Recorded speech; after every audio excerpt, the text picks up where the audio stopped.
Have you ever wondered what really happened in the past? Beyond the pages of textbooks lies a world of fascinating tales, extraordinary figures, and incredible events. Join me as we explore them on Exploring History in Sleep. Okay, here's the English translation of the summary. The story, The Last Profession of the Desperate, revolves around the tragic journey of Kaelen, a peasant driven to desperation by harsh circumstances. Having lost his family and been deprived of his livelihood, Kaelen is forced to become a medieval assassin in order to survive. However, this underworld is nothing like the glamorous rumors suggest. Kaelen faces a lack of training and equipment, deceitful deals, and betrayal from the very people who hire him. He learns to kill out of desperation, using crude tools to assassinate difficult targets who are heavily guarded. The life of an assassin is a series of days spent hiding, in solitude, and fraught with suspicion. He must wear masks, live under false names, and constantly fear discovery. The story paints a realistic and bleak picture of the medieval assassin's profession, devoid of romance or glory, but filled with brutality, danger, and the heavy price paid for desperation. Kaelen, once an honest peasant, is gradually corrupted by the darkness of the underworld, carrying an indelible stain and forever haunted by the past. His journey is a solitary battle for survival, leading to a tragic end for the desperate soul who dared to embark on this final path. Chapter 1. Whispers in the Dark. Draw closer, my friends, to the flickering embers of history. Tonight, we delve not into tales of valiant knights or regal courts, but into the shadowed corners of a forgotten age, a time where desperation forged its own grim profession. Have you ever pondered the abyss that opens beneath a man's feet, the point at which survival demands the unthinkable? Tonight, we will gaze into that abyss, and we will meet a soul teetering on its very edge. Forget the romanticized notions, the sleek figures gliding through moonlit alleys with silent grace. The reality, as it so often was in those brutal centuries, was far more visceral, far less alluring. To become a medieval assassin was not a vocation sought with ambition, but a final, agonizing recourse for those whom the world had chewed up and spat out. Imagine a man stripped bare by misfortune, his back against the cold, unforgiving wall of existence. What choices remain when hope itself has become a distant, mocking memory? Picture a landscape etched in harsh lines, rolling fields turned to barren dust by a relentless winter, the skeletal fingers of bare trees clawing at a leaden sky. Villages, once vibrant with the rhythm of life, now hushed with the gnawing silence of hunger and loss. It is in such a place, in a small, forgotten hamlet clinging precariously to the edge of survival, that our story begins. Our man, Kaelen, was a son of this soil, his hands calloused from years of honest toil, his face weathered by sun and wind. He knew the land intimately, the subtle shifts in the seasons, the promise of a good harvest, the threat of a harsh one. He had known a simple happiness, a sturdy cottage warmed by a hearth fire, a wife whose laughter was the sweetest melody, and the innocent joy of children chasing butterflies in the summer meadows. But the tapestry of Kaelen's life, once woven with threads of contentment, began to unravel with cruel and sudden force. The winter that descended upon their village was unlike any they had known. The snow fell early and deep, burying the nascent crops under a suffocating blanket of white. The meager stores dwindled with alarming speed, and the gnawing emptiness in their bellies became a constant companion. Then came the sickness, a creeping pestilence that swept through the huddled homes, leaving a trail of sorrow and empty cradles in its wake. Kaelen watched, helpless, as his loved ones succumbed, their breaths growing shallow, their light fading like the dying embers of a fire he could no longer afford to keep lit. The final blow came with the spring thaw, not a season of rebirth, but one of utter devastation. The local lord, a man whose heart was as frozen as the winter landscape, descended upon the ravaged village with his men. He cared little for the suffering of his tenants, his only concern the extraction of what little remained. Kaelen, weakened by grief and hunger, could offer nothing. His small plot of land, the inheritance of generations, was seized, his cottage claimed for another, leaving him adrift in a world that had suddenly turned hostile and indifferent. He wandered the desolate countryside, a ghost haunted by the memories of what he had lost, the faces of his wife and children etched forever in his mind. The injustice of it all, the sheer, brutal indifference of fate, began to fester within him, a cold seed of resentment taking root in the parched soil of his soul. It was in the flickering gloom of a dilapidated tavern, a refuge for the lost and the desperate, that Kaelen's path took a dark and irreversible turn. He sat huddled in a corner, nursing a meager cup of watered ale, his eyes hollow, his spirit broken. The air was thick with the stench of stale beer, unwashed bodies, and the low murmur of hushed conversations, tales of hardship and fleeting moments of bitter camaraderie. It was here, amidst the dregs of society, that a figure detached himself from the shadows and approached Kaelen.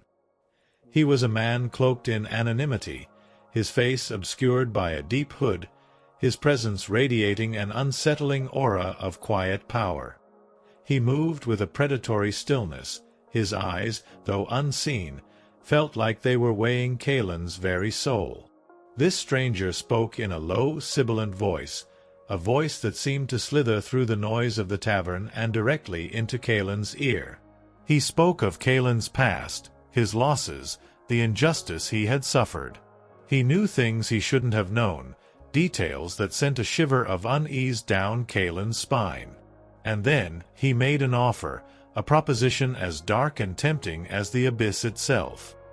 He spoke of resolving certain issues, of silencing those who deserved to be silenced, and in return he offered coin, enough coin to perhaps find a new roof over his head, enough to stave off the gnawing hunger that had become his constant companion.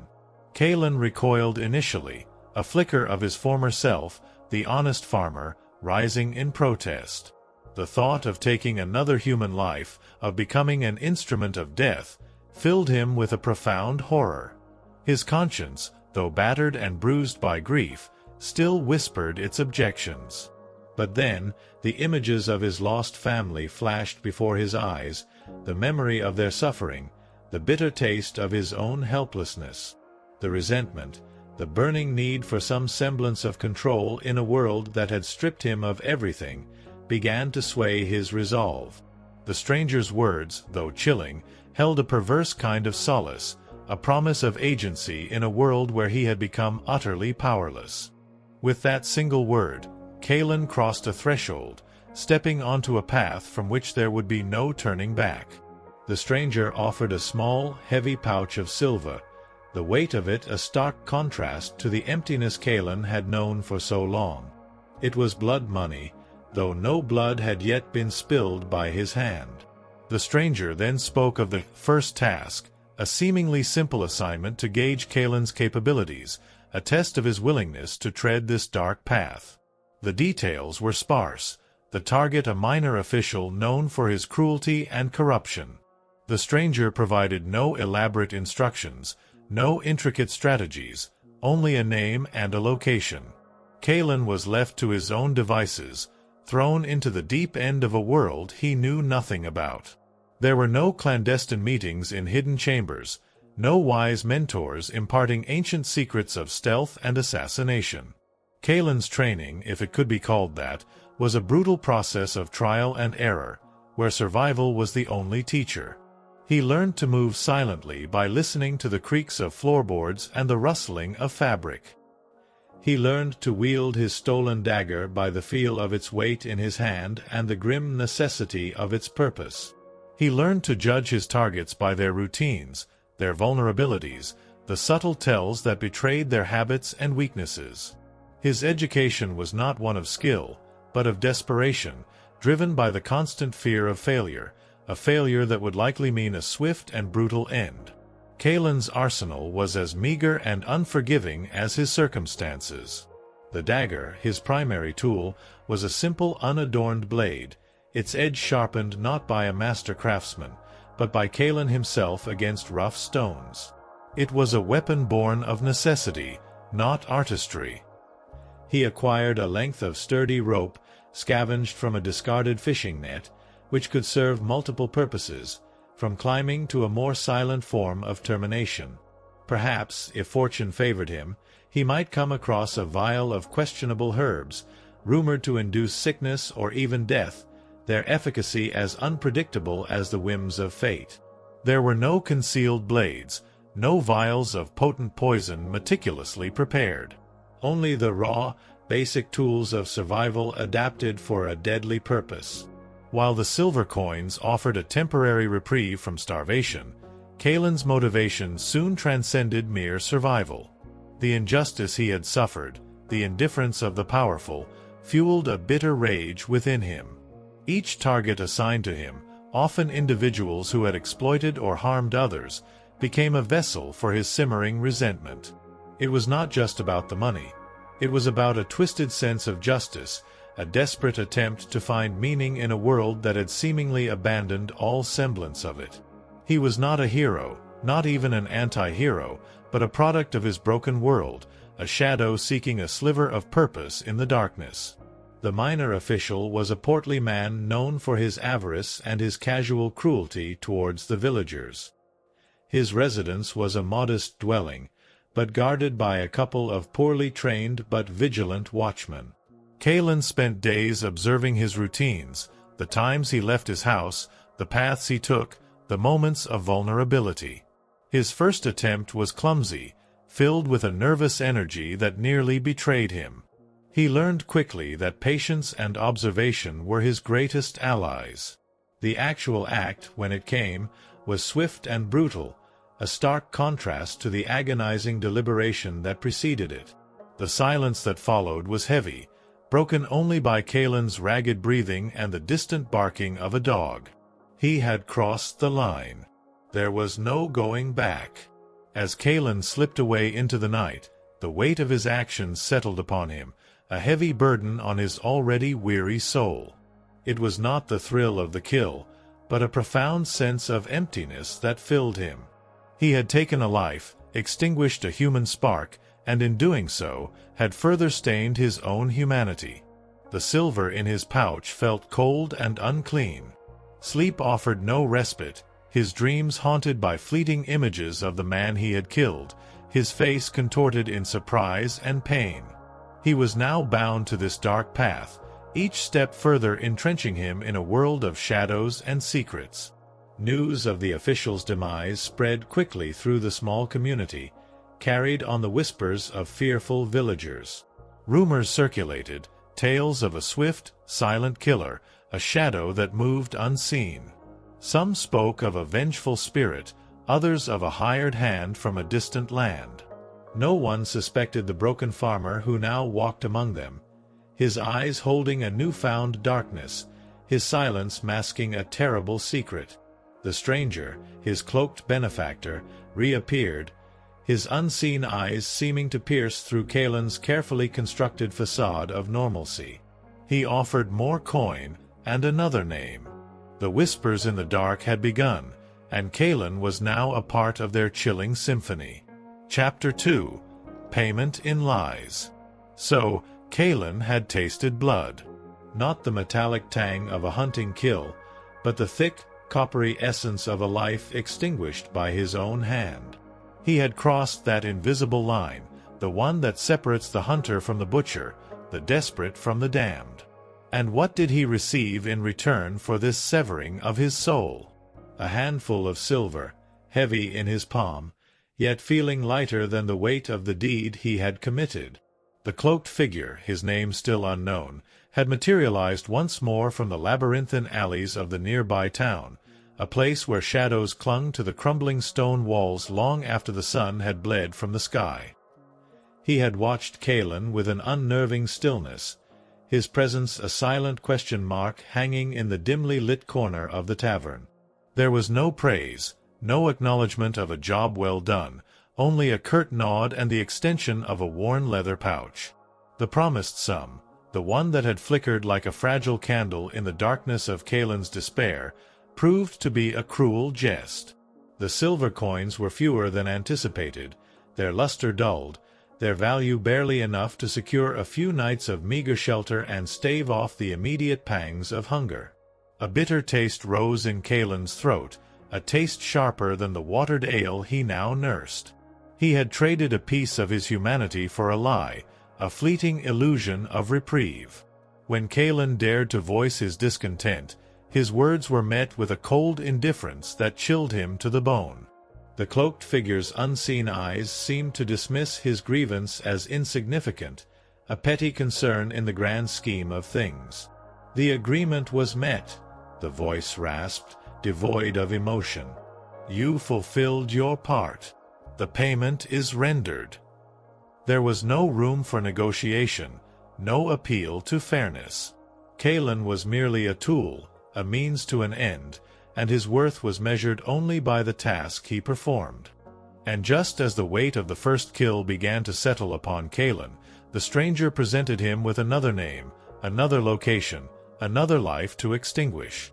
This time, the target was a merchant, a man known for his wealth and his ruthless exploitation of the local farmers.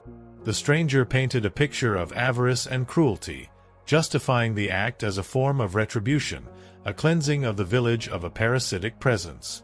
But Kaelen's newfound cynicism whispered doubts in his ear. Was this truly justice, or simply another transaction in a shadowy game he barely understood? The disparity between the promised reward and the actual payment sowed the first seeds of distrust in Kaelen's heart. He began to see the cloaked figure not as a savior, but as a manipulator, a puppet master pulling strings in a theater of shadows.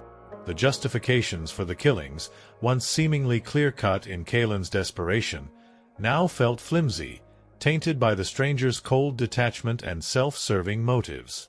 He was a pawn in a larger game, and the stakes were his very soul.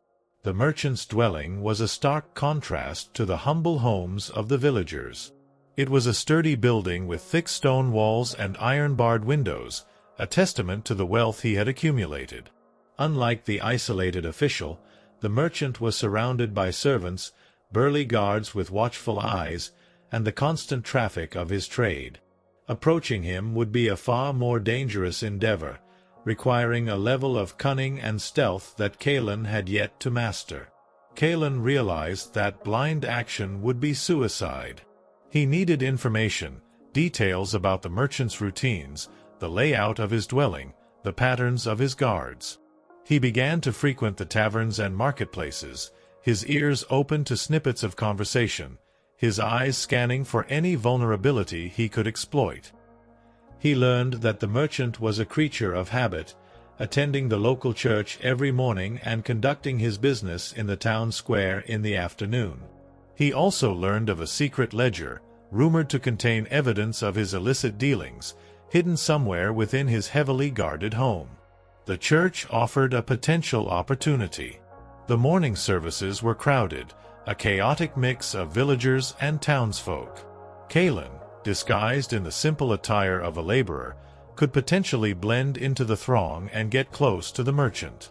However, the risk of detection in such a public place was high.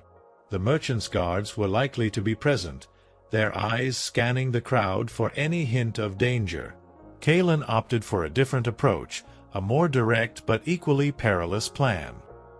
He learned that the merchant often took a shortcut through a dimly lit alleyway on his way home from the town square, usually accompanied by only one or two guards. It was a narrow, confined space, offering the potential for a swift and decisive ambush. But it also meant facing the guards head-on, a prospect that filled Kaelen with a cold dread. The ambush was brutal and chaotic. Kaelen, fueled by desperation and a raw, untamed fury, struck quickly and silently. His stolen dagger found its mark, but the guards, though surprised, were not easily overcome. A brief, violent struggle ensued, the clang of steel against steel echoing in the narrow alley. Kaelen, though outmatched in terms of skill and weaponry, fought with the ferocity of a cornered animal. He sustained cuts and bruises, but his desperate determination ultimately prevailed. The merchant, caught off guard and wounded, pleaded for his life, his face contorted with fear. But Kaelen's heart, hardened by loss and betrayal, remained unmoved. He saw not a man begging for mercy, but the face of the powerful who had preyed on the weak, the embodiment of the injustice that had shattered his own life. The merchant's pleas faded into a gurgling silence as Kaelen's dagger found its mark once more. With the merchant dead, Kaelen's task was not yet complete. The stranger had mentioned the ledger, its potential value exceeding even the meager coin Kaelen had received. He knew that finding it in the merchant's heavily guarded home would be a perilous undertaking, but the allure of something more, something that could potentially give him leverage or a means to escape this dark life, was too strong to resist. Under the cover of darkness, Kaelen managed to infiltrate the merchant's dwelling. The silence within was heavy, broken only by the occasional creak of the old house settling. He moved with a newfound caution, his senses heightened, his every step deliberate and silent. The layout was unfamiliar, a maze of rooms filled with opulent furnishings that mocked Kaelen's own impoverished existence. After a tense and nerve-wracking search, Kaelen discovered a hidden chamber behind a false wall in the merchant's study. Inside, amidst stacks of ledgers and scrolls, he found it, a heavy, bound book filled with meticulous of the merchant's illicit dealings, names of powerful figures, and details of corrupt transactions. This was more than just a ledger. It was a weapon, a tool that could potentially unravel the very fabric of the local power structure. As Kaelen clutched the ledger, a shadow detached itself from the corner of the room. The cloaked figure stood before him, his presence as silent and unnerving as ever. Kaelen felt a surge of unease. Had he been followed? Had this been a test all along? The stranger's unseen eyes seemed to bore into him, reading his thoughts, anticipating his next move. The stranger did not express surprise or anger at Kaelen's discovery of the ledger. Instead, he offered a new proposition, one that went beyond simple assassinations. He spoke of using the ledger to manipulate events, to destabilize the corrupt powers that held the region in their grip. He offered Kaelen a different kind of payment, not just coin, but influence, a chance to strike back at the world that had wronged him. But this deeper entanglement came with a far greater risk, drawing Kaelen further into the web of shadows and deceit. Kaelen stood at a crossroads. He could continue down the path of a hired killer, earning meager sums for each life he extinguished, forever a pawn in the stranger's game. Or he could embrace this new proposition, wielding the ledger as a weapon, risking everything for a chance at something more, something akin to justice or even revenge. The weight of the choice pressed down on him, the potential rewards as alluring as the dangers were terrifying. The whispers in the dark were growing louder, and Kaelen was now faced with a decision that would determine not only his survival but also the fate of those around him. The payment in lies had led him to a precipice, and the fall could be fatal. Chapter 3: The Weight of Secrets. The air in the hidden chamber hung heavy, thick with the scent of aged parchment and the unspoken tension between Kaelen and the cloaked figure. The ledger felt substantial in Kaelen's grasp, a tangible representation of the merchant's avarice and the corruption that festered beneath the surface of their seemingly ordered society. It was more than just names and numbers. It was a chronicle of broken trust, exploited labor, and the casual cruelty of the powerful. The stranger's proposition hung in the silence, a tempting yet treacherous path. To become more than just a blade in the dark, to wield information as a weapon. The idea held a certain allure, a promise of striking back at the forces that had shattered his life. But it also carried the chilling weight of deeper entanglement, a commitment to a shadowy agenda whose true scope remained hidden. Kaelen, still reeling from the act he had committed and the meager reward he had received, felt a profound unease at the prospect of further involvement. "This ledger," the stranger's voice rasped, breaking the silence, "holds the keys to more than just one man's downfall. It speaks of a network, a web of influence that stretches far beyond this village. Imagine the disruption, the chaos we could unleash. There was a strange gleam in his unseen eyes, a hint of something akin to zealotry that Kaelen found unsettling. He was not driven by the same raw desperation that had pushed Kaelen to this point. His motivation seemed rooted in something colder, more calculated. Kaelen ran a callous thumb over the worn leather of the ledger. He thought of the faces of the villagers, their weary resignation to the injustices they endured. He thought of his own loss, the bitter taste of powerlessness.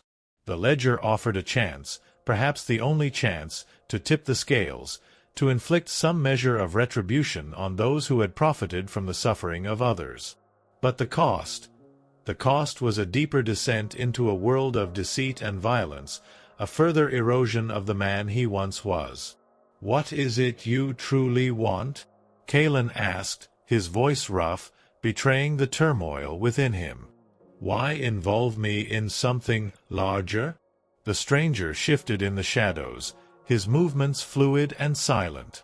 "My reasons are my own," he replied, his voice enigmatic. "But our interests align, for now. You seek redress for the wrongs you have suffered. This ledger, it can be your instrument." He went on to explain his vision, a vague yet compelling outline of using the ledger to expose the corruption that plagued the region. He spoke of powerful lords who levied unjust taxes, of corrupt officials who lined their own pockets at the expense of the common folk, of a system rotten from the inside out. The ledger, he claimed, held the proof, the damning evidence that could ignite a spark of rebellion, a chance for real change. Kaelen listened, a flicker of hope igniting within him despite his reservations. The idea of striking a blow against the very forces that had destroyed his life was undeniably appealing. But the stranger's methods, his secrecy, the cold calculation in his voice, they all served as a stark reminder of the darkness he was being asked to embrace. "And what would be my role in this disruption?" Kaelen pressed, his gaze fixed on the cloaked figure. "Am I to become some kind of revolutionary?" The stranger chuckled softly, a dry, humorless sound. "Revolution is a messy business, my friend. Your skills lie elsewhere. You are the shadow, the silent executor. The ledger provides the targets, the justification. You ensure the message is delivered."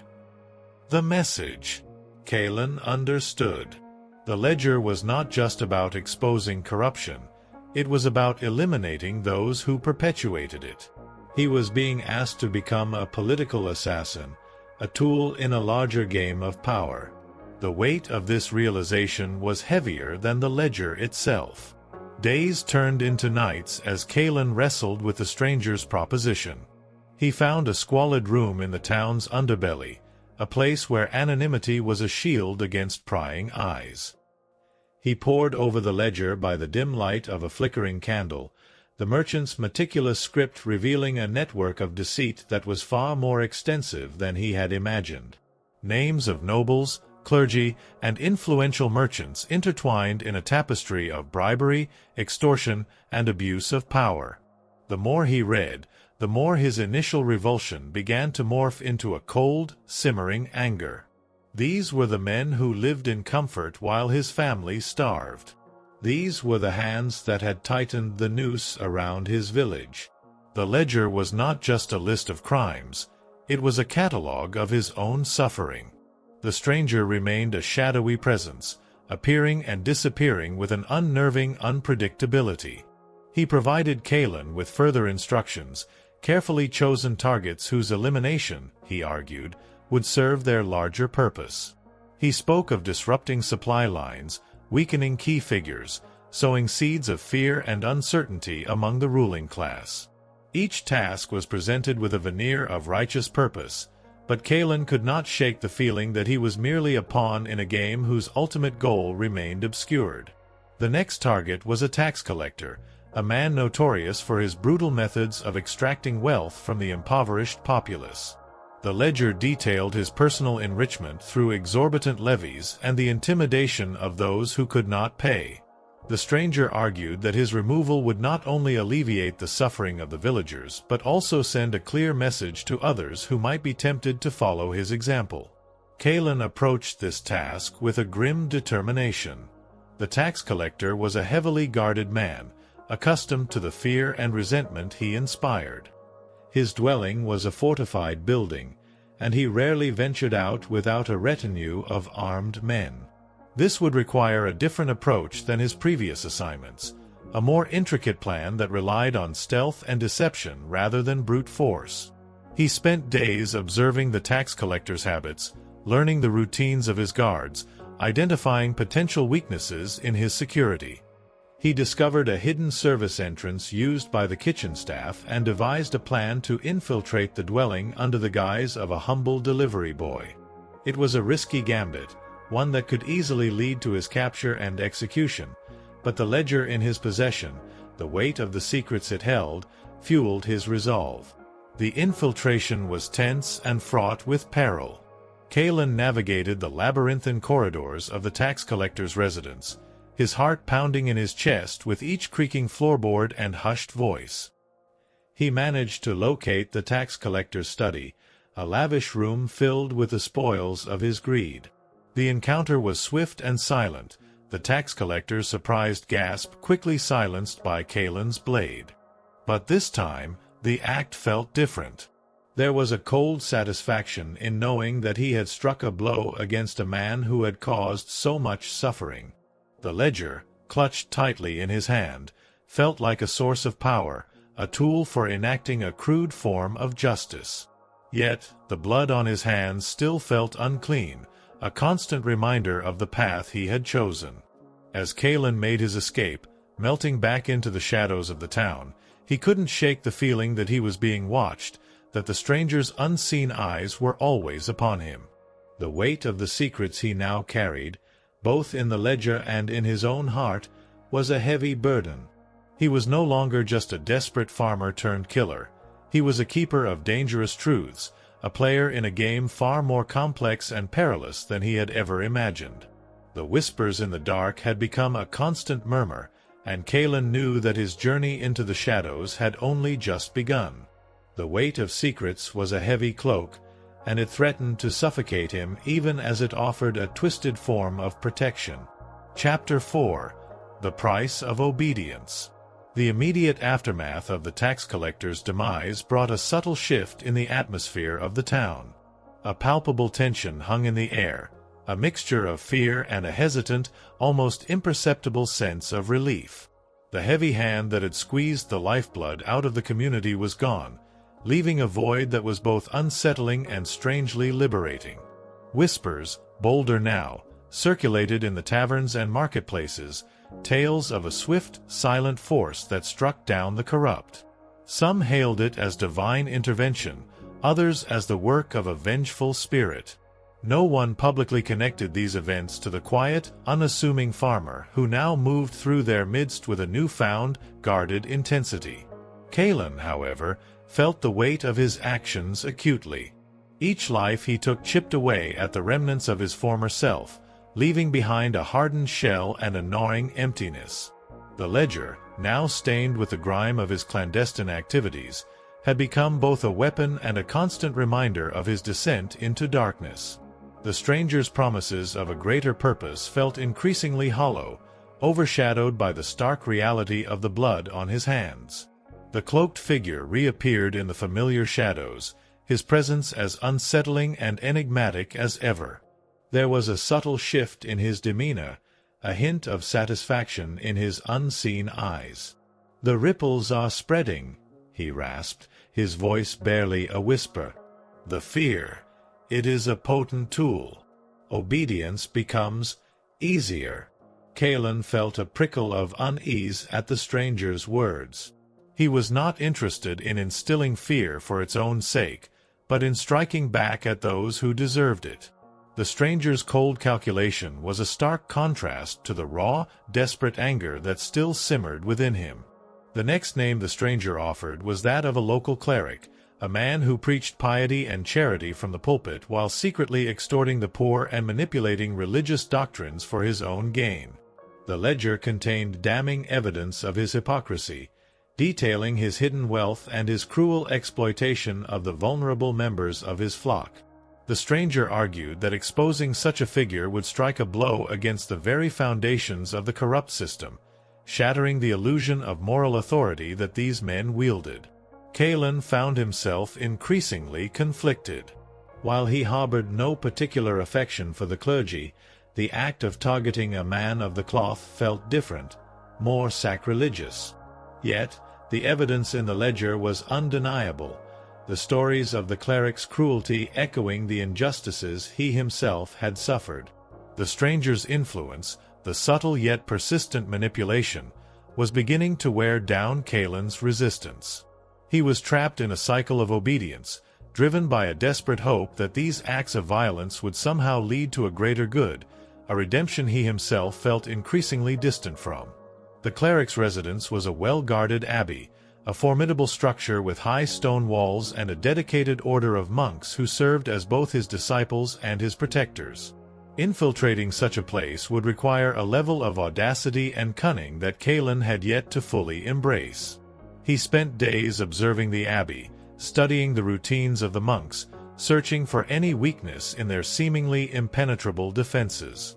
He noticed a pattern in the deliveries of supplies, a specific time each evening when a lone cart, driven by a lay brother, would enter the abbey grounds through a smaller, less guarded gate.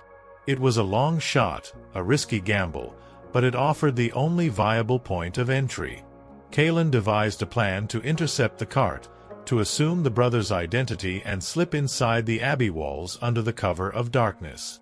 The execution of the plan was fraught with tension. The lay brother was a simple, unassuming man, easily overpowered but whose absence would surely be noted. Kaelen's disguise, a borrowed tunic and a carefully cultivated air of humility, felt thin and inadequate under the scrutiny of the abbey guards. The weight of the ledger, concealed beneath his robes, felt like a ticking time bomb. Once inside the abbey, Kaelen found himself in a world of hushed reverence and rigid order. The silence was broken only by the chanting of the monks and the soft rustling of their robes. He navigated the labyrinthine corridors, his senses on high alert, the fear of discovery a constant companion. Locating the cleric's private chambers proved to be a daunting task, requiring him to rely on stolen glimpses of the abbey's layout and the hushed whispers of the serving staff. The encounter with the cleric was unexpected and unsettling.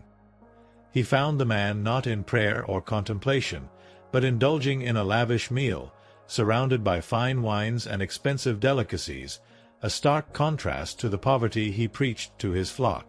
The hypocrisy was palpable, a bitter taste in Kaelen's mouth.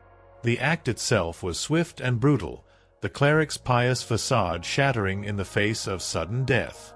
But as Kaelen made his escape from the abbey, a sense of profound unease settled upon him.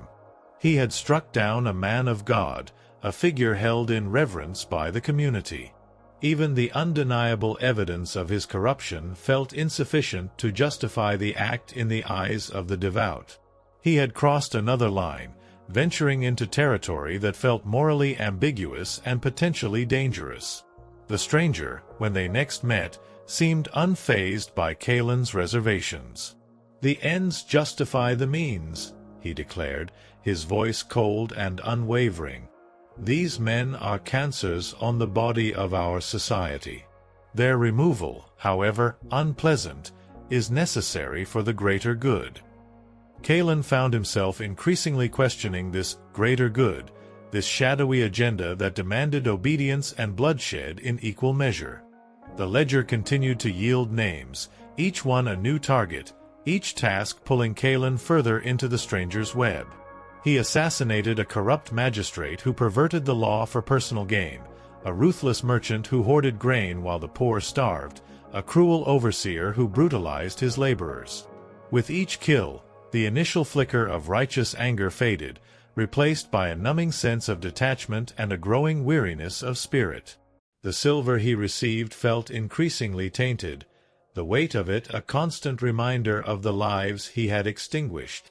Sleep offered little respite, his dreams filled with the faces of his victims, their silent accusations echoing in the darkness. He was becoming a creature of the shadows, his former life as a simple farmer a distant, fading memory. One evening, while poring over the ledger in his squalid room, Kaelen stumbled upon a name that made his blood run cold. It was the name of the Lord who had seized his land, the man whose callous indifference had set him on this dark path. The ledger detailed his own corrupt dealings, his exploitation of his tenants, the very acts that had led to Kaelen's ruin. A surge of vengeful anger coursed through Kaelen, a raw, primal fury that had been dormant for so long. This was not just another name on a list. This was the man who had destroyed his life. The stranger had never mentioned this connection, had never revealed the potential for such personal retribution.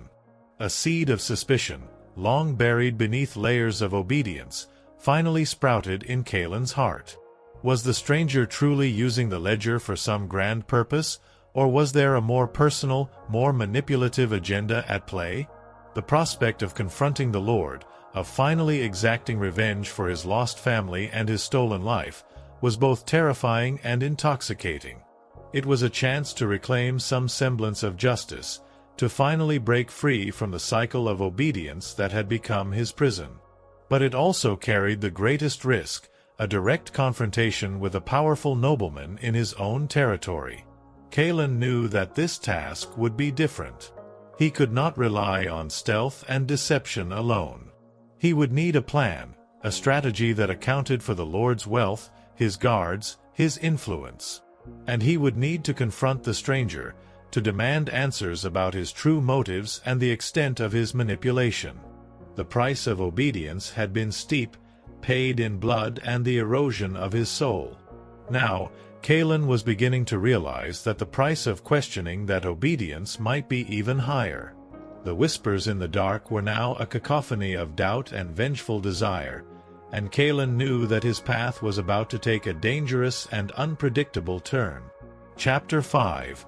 First Lessons in Blood. The revelation of the Lord's name within the ledger struck Kaelen like a physical blow. It wasn't just another entry detailing corruption. It was a stark reminder of the source of his ruin, the architect of his despair. The cold detachment he had cultivated with each previous kill shattered, replaced by a white-hot surge of vengeful fury that threatened to consume him. The stranger's manipulations, the carefully constructed facade of a greater purpose, now felt like a cruel mockery. He had been a tool, blindly striking at targets chosen by another, while the man responsible for his suffering remained untouched, living in the very comfort Kaelen had been denied. The squalid room, his temporary sanctuary, suddenly felt like a cage. The ledger, once a symbol of potential power, now seemed like a chain binding him to the stranger's will. He had to break free, to seize control of his own destiny, even if it meant confronting the shadowy figure who had orchestrated his descent into this bloody existence. His first priority was information. The Lord's estate was a sprawling fortress, a testament to his wealth and power. It was surrounded by high walls, patrolled by well-armed guards, and likely riddled with traps and hidden defenses. A direct assault would be suicidal. Kaelen needed to understand the layout, the routines, the vulnerabilities. He needed to become a ghost in the Lord's own domain before he could even think of striking. He spent days observing the estate from a distance, concealed in the surrounding woods. He noted the changing of the guards, the patterns of activity within the walls, the comings and goings of servants and messengers. He learned that the Lord often took solitary rides through the nearby forests in the early mornings, a brief respite from the duties of his estate. This offered a potential opportunity, a chance to confront him away from the security of his fortress. But Kaelen knew that confronting the Lord directly, even in a seemingly vulnerable moment, would be incredibly risky. He was no match for a seasoned nobleman, likely skilled in combat and always accompanied by at least a few loyal guards. He needed a different approach, one that relied on the skills he had reluctantly acquired, stealth and the element of surprise. He decided to confront the stranger first. He sought him out in the familiar shadows of the town, his anger barely contained beneath a veneer of cold determination.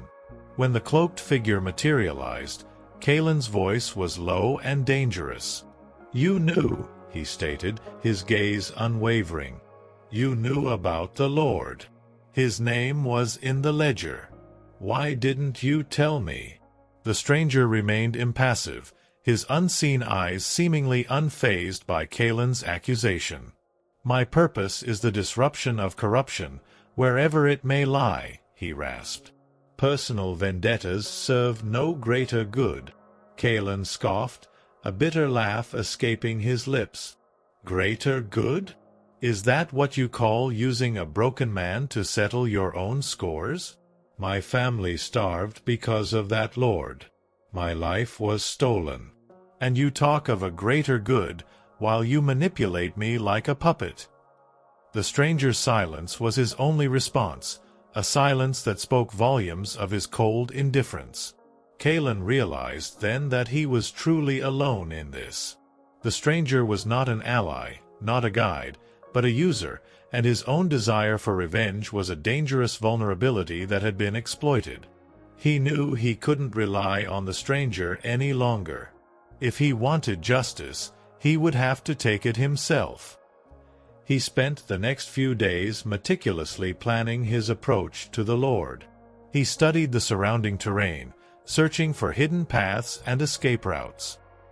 He gathered what meager tools he possessed, his dagger, the length of rope, and a small pouch of the remaining silver. The early morning mist hung heavy in the forest as Kaelen stalked his prey. He moved with a newfound caution, his senses heightened, his every step silent and deliberate. He found the Lord riding along a narrow path, accompanied by 2 armed guards.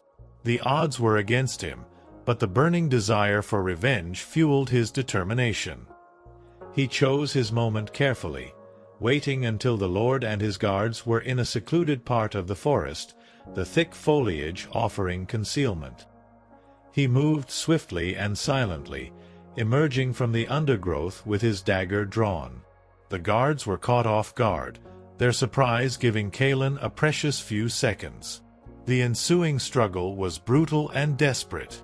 Kaelen, though outmatched in terms of skill and armor, fought with the ferocity of a man who had nothing left to lose. He used the terrain to his advantage, striking quickly and disappearing back into the mist. One of the guards fell quickly, Kaelen's dagger finding a vulnerable spot. The other guard, more experienced and better armed, proved to be a more formidable opponent.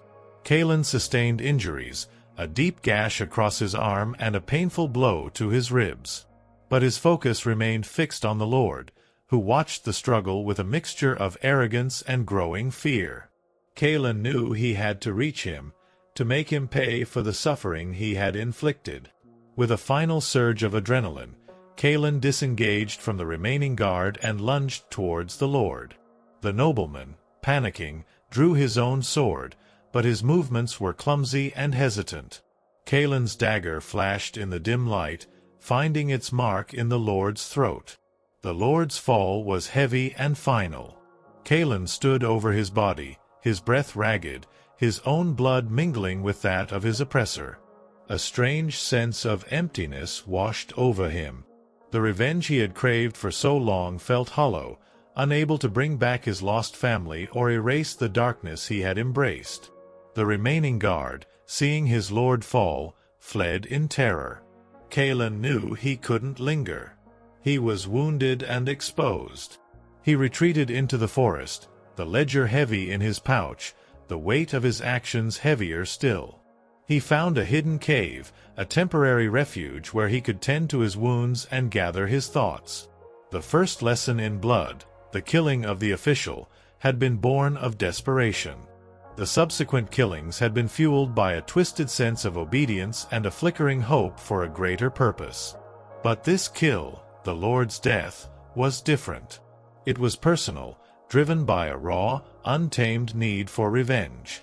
and it had come at a cost, both physical and emotional.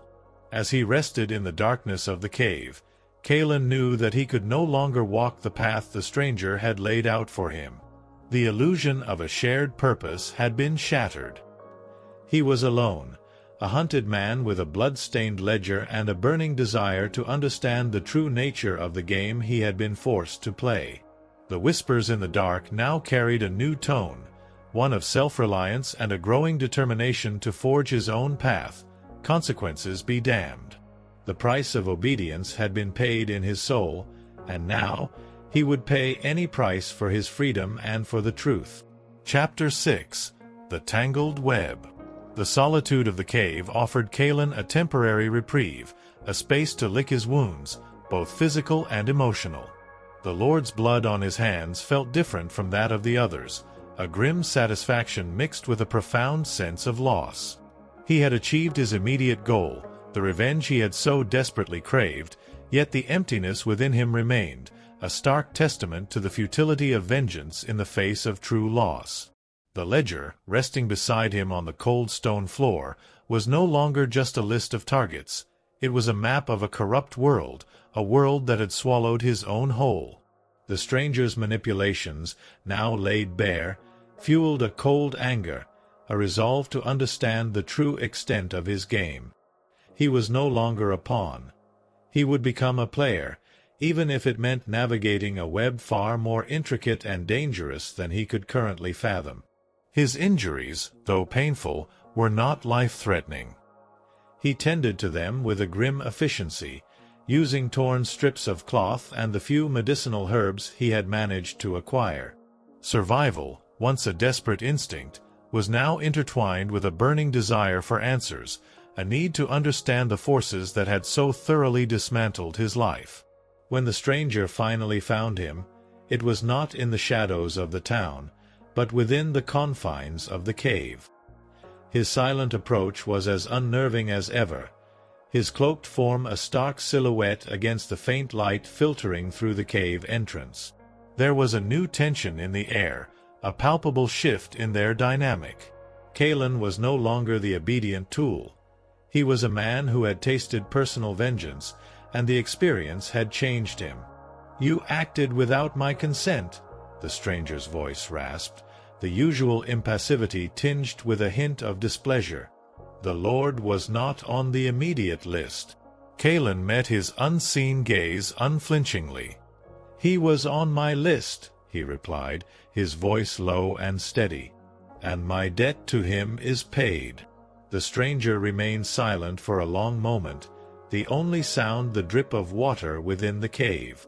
"Your impulsiveness could jeopardize everything," he finally said. "The delicate balance we are trying to maintain." Kaelen cut him off, his patience finally wearing thin. "Balance? You speak of balance while orchestrating assassinations and manipulating the lives of the desperate? What is your true purpose in all of this?" The stranger hesitated, a rare moment of uncertainty. "I seek to rectify imbalances," he finally offered, his voice carefully measured. "To remove the rot that weakens the foundations of our society." Kaelen remained skeptical. "And the ledger? It's more than just a list of corrupt officials, isn't it? It holds secrets, connections." The stranger finally moved further into the cave, the faint light revealing the intricate embroidery on the edges of his cloak. "The ledger is a tool," he conceded, "a means to an end. It reveals the interconnectedness of corruption, the tendrils that reach into the highest echelons of power." "And you intend to cut those tendrils, one by one, using me as your blade?" Kaelen challenged. The stranger did not deny it. "You have proven effective. And you have your own motivations now, I see. Perhaps our interests can still align." But Kaelen was no longer driven by blind obedience or the promise of meager coin. The taste of personal revenge had awakened something within him, a sense of agency and a thirst for understanding. "My interest now lies in the truth," he stated. Who are you? What is your ultimate goal? And why did you choose me? The stranger remained evasive, offering only cryptic pronouncements and veiled allusions to a past injustice, a wrong that he sought to right. He spoke of a shadowy organization, a network of individuals dedicated to dismantling the corrupt forces that controlled their world. The ledger, he claimed, was their key, and Kaelen, with his newfound skills and his personal stake in the matter, was a valuable asset.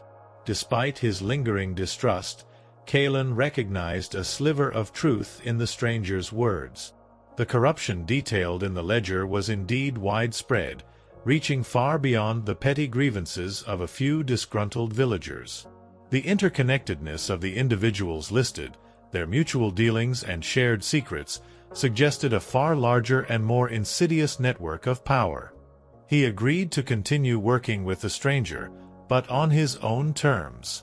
He would choose his targets, guided by the ledger but also by his own sense of justice and his growing desire to unravel the truth behind the stranger's organization and its ultimate goals.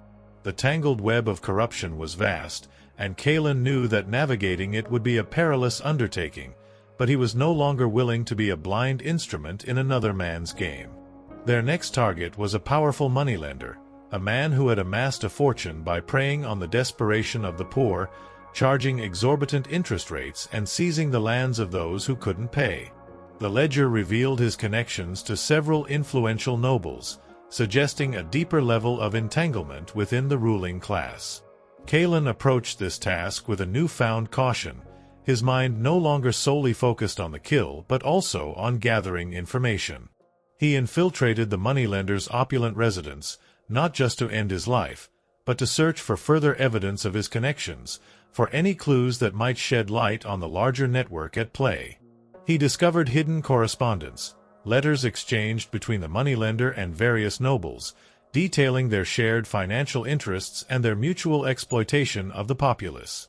These letters confirmed the stranger's claims of a widespread corruption that reached the highest levels of society. The kill itself was swift and efficient, a grim necessity in his quest for information. But as Kaelen slipped away into the night, clutching the incriminating letters, he felt a growing unease.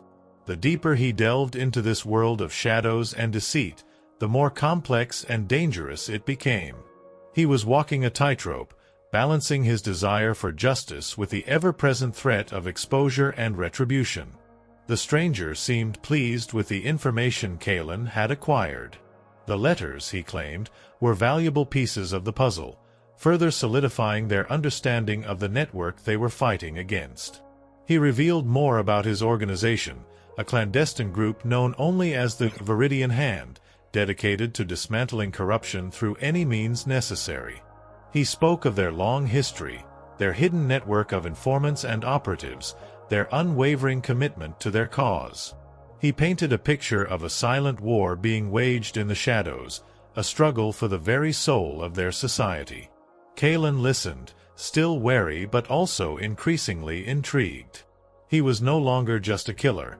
He was potentially part of something larger, a movement with a purpose that extended beyond his own personal grievances. But the stranger's secrecy remained a point of contention. He refused to reveal his true identity or the identities of the other members of the Viridian Hand, citing the need for absolute discretion in their dangerous work. Kaelen found this frustrating, a constant reminder that he was still operating in the dark, reliant on the word of a man he barely knew. Their next targets became more challenging, more deeply entrenched within the power structure. They assassinated a corrupt judge who accepted bribes to pervert the course of justice, a ruthless commander who abused his authority and exploited the soldiers under his command. With each kill, the stakes grew higher, the risk of exposure increasing exponentially. Kaelen's skills as a shadow grew sharper, honed by necessity and experience. He moved with a silent grace, his senses acutely attuned to the slightest sound or movement. He became a master of disguise and infiltration, slipping in and out of heavily guarded locations with an almost supernatural ease. Yet, the weight of the lives he had taken continued to bear down on him, the moral ambiguity of his actions a constant torment. One evening, while preparing for his next assignment, Kaelen discovered a hidden compartment in the ledger, a secret section containing a list of names he had not seen before. These names were different.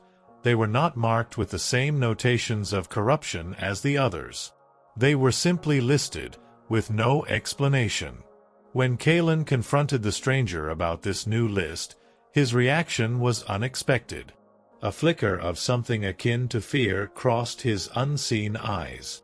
"Those names, they are not for you," he stated curtly, his voice unusually sharp. "They are sensitive." Kaelen's suspicion deepened. What secrets did these names hold? Why was the stranger so reluctant to reveal them? He felt a growing sense that he was being deliberately kept in the dark, that the stranger's agenda was far more complex and potentially more sinister than he had let on.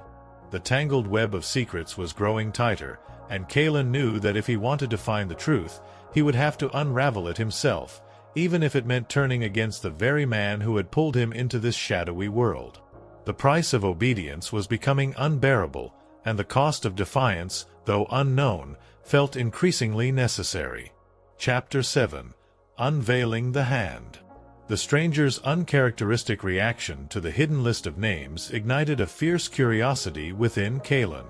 The carefully constructed wall of secrecy that the cloaked figure had maintained began to crumble, revealing a glimpse of something far more intricate and potentially dangerous than simple corruption.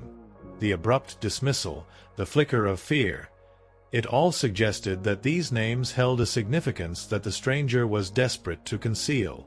Kaelen knew he couldn't let it go. His journey into the shadows had begun with a desperate need for survival, evolved into a thirst for revenge, and now was driven by a gnawing need for truth. He had become a tool, a blade wielded by another, and the realization that he was being deliberately kept in the dark fueled a growing resentment and a steely determination to uncover the full picture, no matter the cost. He decided to investigate the hidden list himself. When the stranger was away on one of his clandestine errands, Kaelen carefully examined the ledger. The hidden compartment was cleverly concealed, requiring a specific sequence of pressure on seemingly innocuous markings on the cover to reveal. Inside, the list was short, barely a dozen names, but each one was accompanied by a cryptic symbol, a mark that Kaelen had not seen associated with the targets of corruption. He recognized a few of the names. One belonged to a respected scholar in the nearby university, another to a renowned physician known for his charitable work, and a third to a seemingly pious abbess of a secluded convent. These were not the corrupt officials and avaricious merchants he had been tasked with eliminating. They were individuals who held positions of respect and influence within the community, individuals who, on the surface at least, appeared to be pillars of society. The cryptic symbols offered no immediate explanation. They were abstract designs, combinations of lines and circles that held no obvious meaning to Kaelen. He spent hours poring over them, his mind racing, trying to decipher their significance. Could they represent a different faction within the stranger's organization? Were these individuals targets for a different reason? The questions multiplied, each one deepening the mystery. He knew he couldn't confront the stranger directly about this list again. The man's reaction had been too telling. Instead, Kaelen decided to conduct his own investigation, to delve into the lives of these individuals and uncover the connection that the stranger so desperately wanted to keep hidden. His first step was the scholar. He traveled to the university town, a bustling hub of learning and intellectual pursuit. Posing as a prospective student seeking knowledge of ancient history, Kaelen managed to glean information about the scholar. He was described as a brilliant mind, a man dedicated to his studies and respected by his peers. There were no whispers of corruption, no hint of scandal. Next, he sought out the physician. He found him tending to the sick in the poorer districts of the town, his hands gentle, his demeanor compassionate. The townsfolk spoke of his tireless dedication and his selfless service to the community. Again, there was no indication of any hidden darkness. Finally, he journeyed to the secluded convent nestled high in the mountains. The abbess was a figure of quiet authority, her days devoted to prayer and the spiritual guidance of her sisters. The local villagers spoke of her wisdom and her piety. Kaelen observed the convent from a distance, noting the peaceful atmosphere and the seemingly devout lives of its inhabitants. The stark contrast between these individuals and the corrupt targets he had previously eliminated was deeply unsettling. What could possibly connect a respected scholar, a charitable physician, and a pious abbess? And why would the stranger want to keep their existence a secret? As Kaelen delved deeper into his own investigation, he began to notice subtle inconsistencies in the stranger's narratives. The justifications for the earlier killings, once presented as clear-cut acts of righteous retribution, now seemed less convincing, tinged with a hint of personal bias. The stranger's pronouncements about the greater good rang increasingly hollow. A chilling thought began to form in Kaelen's mind. What if the corruption detailed in the ledger was not the true target? What if the stranger's agenda was something far more sinister, and Kaelen himself was merely a pawn in a much darker game? He decided to take a risk. When the stranger next assigned him a target, a wealthy merchant accused of exploiting trade routes and hoarding essential goods, Kaelen followed the usual routine of observation and infiltration. But this time, his primary objective was not the kill itself, but the acquisition of information. He meticulously searched the merchant's opulent residence, not just for the incriminating ledgers the stranger had mentioned, but for any correspondence, any hidden documents that might shed light on the stranger's true motives and the nature of the Viridian hand. In a hidden vault beneath the merchant's study, Kaelen discovered a series of coded letters exchanged between the merchant and an unknown recipient. The language was cryptic, filled with veiled allusions and secret meanings. But Kaelen recognized a recurring symbol within the letters, one of the same symbols that had accompanied the names on the hidden list in the ledger. The connection sent a jolt of realization through him. The merchant, one of the stranger's targets of corruption, was somehow connected to the individuals on the secret list, the seemingly innocent pillars of society. The stranger's carefully constructed narrative was beginning to unravel. Kaelen knew he had to decipher the coded letters. He spent days poring over them, his mind working tirelessly, searching for patterns and trying different methods of decryption. He realized that the symbols were not random. They formed a complex cipher, a language of secrets. With painstaking effort, he began to break the code, slowly piecing together the fragmented messages. The letters revealed a clandestine network, a hidden society operating in the shadows, manipulating events and wielding influence in ways that were both subtle and far-reaching. The individuals on the hidden list were not innocent bystanders. They were key members of this network, each holding a position of power within their respective spheres of influence. The merchant, far from being a simple exploiter of trade routes, was a financier for this hidden society, his wealth fueling their clandestine operations. The scholar was their intellectual guide, shaping their ideology and recruiting new members. The physician used his connections to gain access to sensitive information and to subtly influence the health and well-being of key individuals. And the abbess, cloistered in her convent, served as a conduit for secret communications and a sanctuary for those within the network.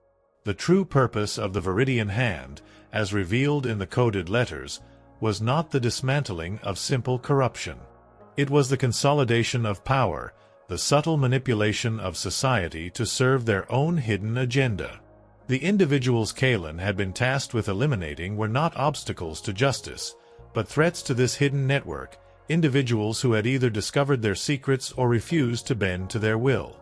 The stranger, Kaelen realized with a chilling certainty, was not a righteous crusader against corruption, but a ruthless operative working to eliminate threats to his own shadowy organization. He had used Kaelen's desperation and his thirst for revenge as a convenient cover for his own sinister purposes. The weight of this realization was crushing. Kaelen had become a murderer, not in the name of justice, but in service of a lie. The blood on his hands felt even heavier now, tainted by the bitter taste of betrayal. He knew he had to act. He couldn't continue to be a pawn in the stranger's game.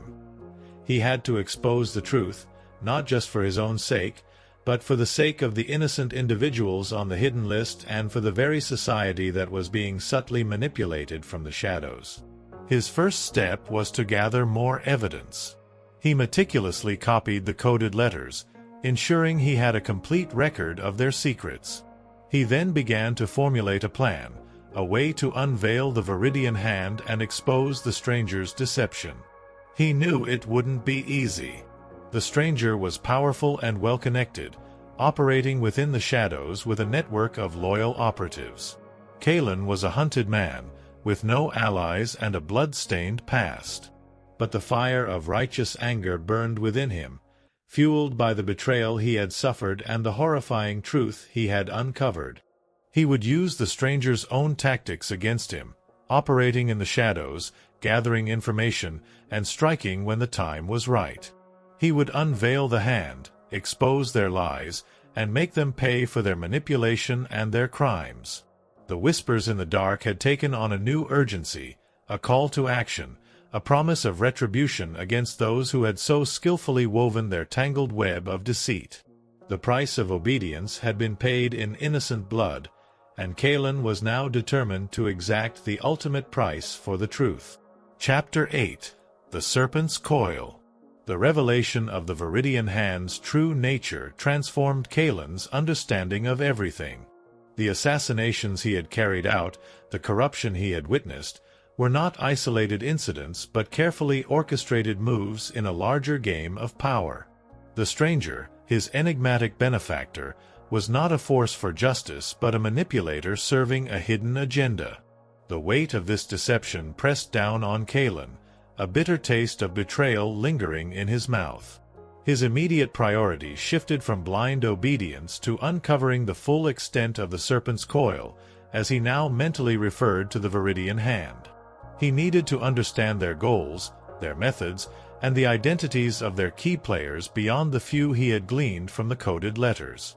This knowledge was his only weapon against an enemy that operated in the shadows, wielding influence he could only begin to imagine. He knew he couldn't confront the stranger directly without more concrete evidence. The cloaked figure was too astute, too well guarded by his own network of secrets. Kaelen had to play the long game, feigning continued obedience while subtly gathering intelligence and forging his own path. His next assignment from the stranger was the elimination of a prominent city councillor, a man publicly lauded for his civic duty but secretly working to undermine local governance in favor of the Viridian Hand's interests. Kaelen accepted the task, his outward demeanor betraying none of the turmoil within. But his approach was different this time. While he meticulously planned the assassination, his primary focus was on uncovering any connections the councillor might have to other members of the Hand, any documents or communications that could further illuminate their network. He infiltrated the councillor's well-guarded townhouse with his usual stealth, his movements fluid and silent. The kill itself was swift and efficient, a grimly familiar act. But instead of immediately retreating, Kaelen meticulously searched the councillor's private study. He found hidden compartments behind bookshelves, false bottoms in drawers, and a locked strongbox concealed beneath the floorboards.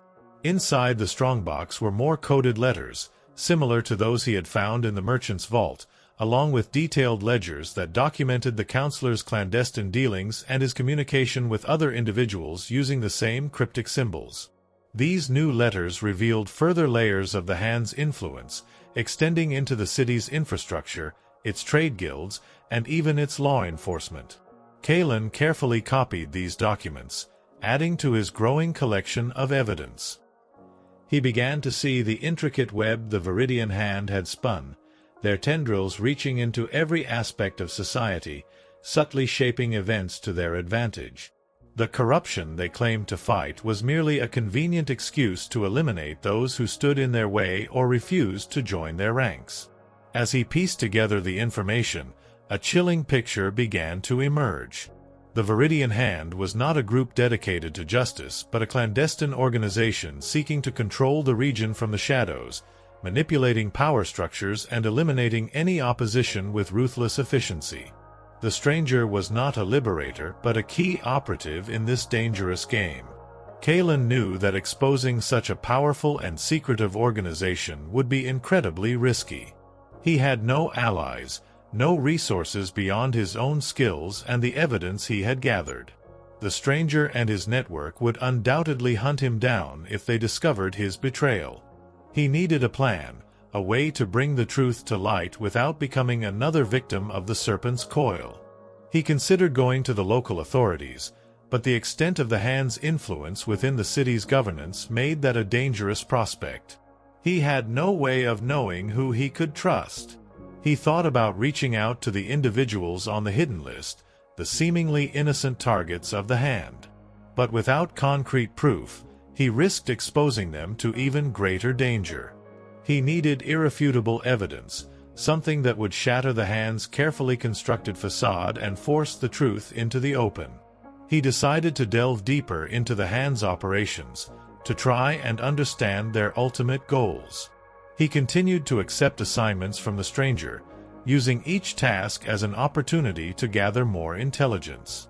He became a double agent, feigning loyalty while secretly working to unravel their secrets. His next target was a high-ranking member of the city guard, a man secretly on the Hand's payroll who used his authority to suppress dissent and protect their interests. Kaelen's infiltration of the guard barracks was a daring gamble, but it yielded valuable information. He discovered secret communication channels used by the Hand's operatives within the city, coded messages passed through seemingly innocuous channels. He also learned of a hidden meeting place, a secluded location outside the city walls where key members of the Hand would gather periodically. This offered a potential opportunity to observe their leadership, to identify other key players beyond the stranger. Kaelen knew that attending such a meeting would be incredibly dangerous, but the potential reward, the chance to gather crucial intelligence and expose the Hand's inner circle, was too significant to ignore. He meticulously planned his infiltration, relying on his skills in disguise and stealth to blend into the shadows. The meeting took place in a dilapidated manor house nestled deep within a dense forest. Under the cover of darkness, Kaelen managed to slip inside, concealing himself in the shadows as the Hand's members began to arrive. He recognized a few faces from the coded letters and his previous investigations: the scholar, the physician, even the seemingly pious abbess. The stranger was also present, his cloaked figure radiating an aura of authority. As the meeting commenced, Kaelen listened intently, piecing together the fragments of their conversation. He learned more about their long-term goals, the subtle manipulation of trade, the control of key political appointments, the gradual erosion of the existing power structures to pave the way for their own dominance. He also heard whispers of a powerful figure, a shadowy leader known only as the Patriarch, who seemed to be the ultimate authority within the Hand. The stranger spoke of the Patriarch with a mixture of reverence and fear, suggesting a level of power that was truly formidable. As the meeting progressed, Kaelen's presence was almost discovered. A sudden shift in the guard patrols forced him to make a hasty retreat, narrowly escaping detection. But he had gathered enough information to confirm his suspicions and to understand the true threat the Viridian Hand posed. He knew he couldn't act alone. Exposing such a powerful organization would require allies, individuals with influence and resources who were not already under the Hand's control. He began to think about who he could trust, who might be willing to risk everything to fight against the serpent's coil. His thoughts turned to the individuals on the hidden list. Despite their seemingly innocent public personas, they were key members of the Hand. Perhaps, if confronted with the evidence of the organization's true nature and the danger they themselves were in, They might be willing to turn against the stranger and the patriarch. It was a long shot, a desperate gamble, but Kaelen saw no other way. He had walked in the shadows for too long, serving a lie. Now he would step into the light, armed with the truth and a burning determination to dismantle the serpent's coil, even if it cost him his life. The whispers in the dark had become a battle cry, a promise of a reckoning for the tangled web of deceit that had ensnared their world. The price of obedience had been paid in blood and betrayal, and Kaelen was now ready to exact the ultimate price for freedom. Chapter 9. Seeds of Rebellion. The knowledge of the Viridian Hand's true nature, the chilling realization that he had been an instrument of their insidious power grab, solidified Kaelen's resolve. He was no longer driven by personal vengeance alone, but by a burning need to expose their deception and dismantle their carefully constructed web of control. The individuals on the hidden list, once enigmatic figures, now represented a potential path forward, a fragile hope for an alliance against the serpent's coil. His first target was the scholar, a man whose intellectual prowess was now revealed to be a tool for shaping the Hand's ideology and recruiting new members. Approaching him directly would be perilous. Kaelen had no proof beyond his own deductions from the coded letters, and the scholar was likely deeply entrenched within the Hand's network. He needed a more subtle approach, a way to sow seeds of doubt and potentially turn him against the stranger and the patriarch. Kaelen spent days studying the scholar's writings, delving into his philosophical treatises and historical analyses. He looked for inconsistencies, for underlying themes that might betray a conflict between his public pronouncements and the Hand's manipulative agenda. He discovered subtle critiques of unchecked power and veiled warnings against secret societies woven into his work, hints that perhaps the scholar harbored reservations about the path he was on. Using his skills in disguise, Kaelen managed to infiltrate the university's archives, searching for personal correspondence or unpublished manuscripts that might reveal the scholar's true feelings. He found a series of letters exchanged with a former colleague, letters that expressed growing unease about the direction of his research and the shadowy figures who had begun to take an interest in his work. These letters suggested that the scholar might be disillusioned, a potential crack in the Hand's seemingly unified facade. Kaelen devised a plan to subtly contact the scholar, to present him with carefully chosen excerpts from the coded letters and his own deductions about the Hand's true nature, without revealing his own identity or his connection to the assassinations. He crafted an anonymous letter, filled with veiled references to the Hand's manipulations and the danger they posed to genuine intellectual pursuit. He left the letter in a place where the scholar was sure to find it, a quiet corner of the university library. Days passed with agonizing slowness. Kaelen watched the scholar from a distance, noting his increasingly troubled demeanor. He saw him reread the anonymous letter several times, his brow furrowed in thought.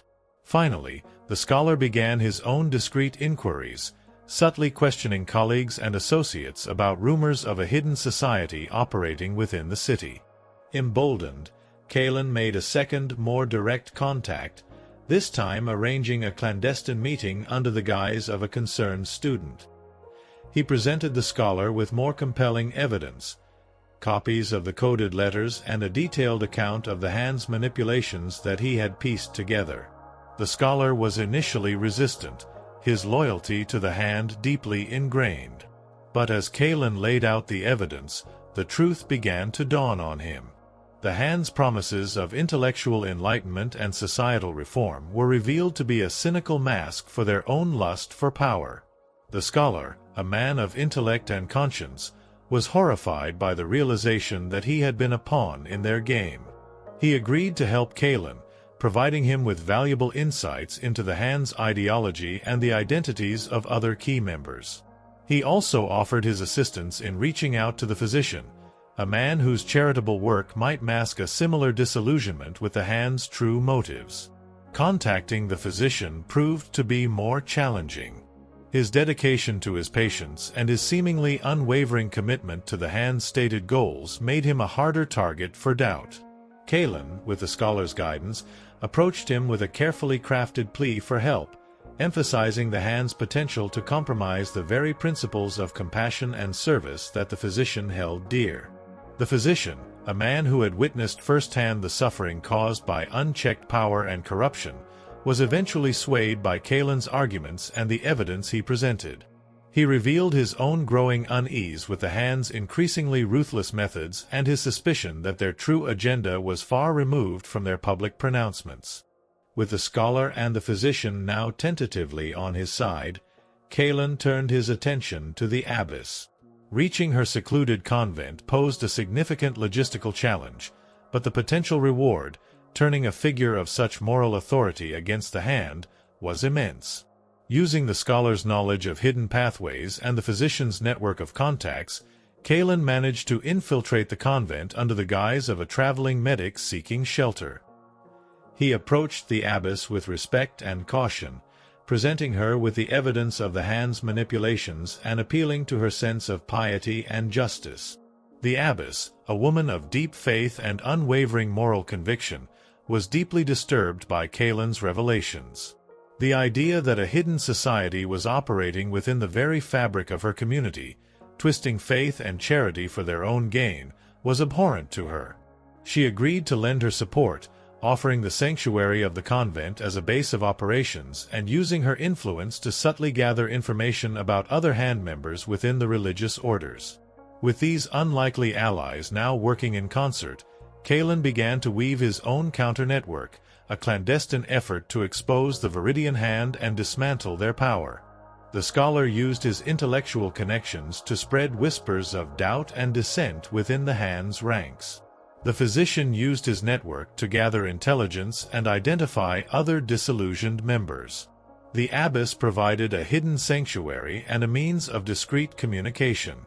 Kaelen, meanwhile, continued to play his role as the stranger's obedient assassin, using each assignment as an opportunity to gather more evidence and identify key vulnerabilities within the hand's structure. He fed the stranger carefully curated information, enough to maintain his trust while secretly undermining their operations. He learned of a crucial meeting of the hand's inner circle, a gathering where the patriarch himself was expected to make a rare appearance. This was the opportunity Kaelen had been waiting for, a chance to strike at the heart of the serpent's coil. With the help of his newfound allies, Kaelen devised a daring plan to infiltrate the meeting. The scholar provided detailed knowledge of the manor's layout and security measures. The physician supplied him with subtle poisons that could incapacitate key members without causing immediate death. The abbess used her contacts to create diversions outside the manor, drawing away some of the hand's security forces. Under the cover of a moonless night, Kaelen infiltrated the manor, his movements as silent as a wraith. His allies, operating in the shadows, created subtle chaos, disrupting communications and sowing confusion among the hand's ranks.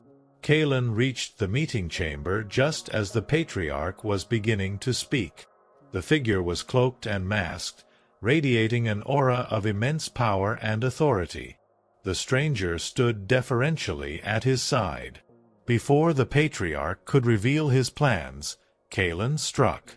Using the chaos created by his allies as cover, he moved swiftly and silently, incapacitating several key members of the inner circle with the physician's subtle poisons. A fierce struggle ensued. The hand's remaining operatives, caught off guard and disoriented, fought desperately. Kaelen, though outnumbered, fought with the fury of a man who had been betrayed and manipulated for too long. His allies, the scholar, the physician, and even some of the abbess's more worldly contacts, joined the fray, their unexpected intervention turning the tide. The stranger, his carefully constructed composure finally cracking, fought with a desperate ferocity. But Kaelen, fueled by righteous anger and the support of his unlikely allies, managed to corner him. He demanded to know the patriarch's identity, the ultimate goal of the Viridian Hand. The stranger, defeated and cornered, finally revealed the shocking truth. The patriarch was none other than a figure Kaelen had encountered before, someone whose influence stretched far beyond the shadows of the Viridian Hand, a revelation that sent a chill down Kaelen's spine and promised a conflict far greater than he had ever imagined. The seeds of rebellion had been sown, but the true battle for the soul of their society had only just begun. The whispers in the dark had become a roar of defiance, and the serpent's coil, though wounded, was far from broken. Chapter 10. The Patriarch Unmasked. The stranger's dying breath carried a name that echoed through Kaelen's mind, a name that resonated with a chilling familiarity, a name that belonged to a figure seemingly untouchable, a pillar of the very society the Viridian Hand claimed to be reforming. The Patriarch, the shadowy puppet master pulling the strings of the serpent's coil, was Lord Valerius Thorn, a nobleman of immense wealth and influence, a man publicly known for his philanthropy and his unwavering support of the established order. The revelation struck Kaelen with the force of a physical blow. Lord Thorn, the man whose callous indifference had led to the ruin of his village, the man whose greed had indirectly set Kaelen on his dark path. The stranger's manipulations, the carefully constructed narrative of fighting corruption, now twisted into an even more insidious form. The Viridian Hand was not dismantling a rotten system. It was merely replacing one set of power brokers with another, with Lord Thorn at the apex of their control. The chaos in the manor house was thick with the sounds of clashing steel and panicked shouts. Kaelen's unlikely allies, the scholar, the physician, and the abbess, fought with a surprising ferocity, their initial shock at the Patriarch's identity quickly transforming into a grim determination to see this through. The other members of the Hand's inner circle, incapacitated by the physician's subtle toxins, lay scattered on the floor, their aura of power momentarily shattered. Kaelen, his mind reeling from the revelation, focused on securing the scene and ensuring their escape. The manor would soon be swarming with the Hand's remaining operatives, alerted by the disrupted communications and the sounds of the struggle. They needed to disappear quickly and regroup, to process the shocking truth and formulate a new plan of action. Under the cover of darkness, they slipped away from the manor, the abbess's knowledge of secret passages proving invaluable. They found refuge in the secluded convent, its thick stone walls offering a temporary sanctuary. The atmosphere within the convent was charged with a mixture of fear and righteous anger.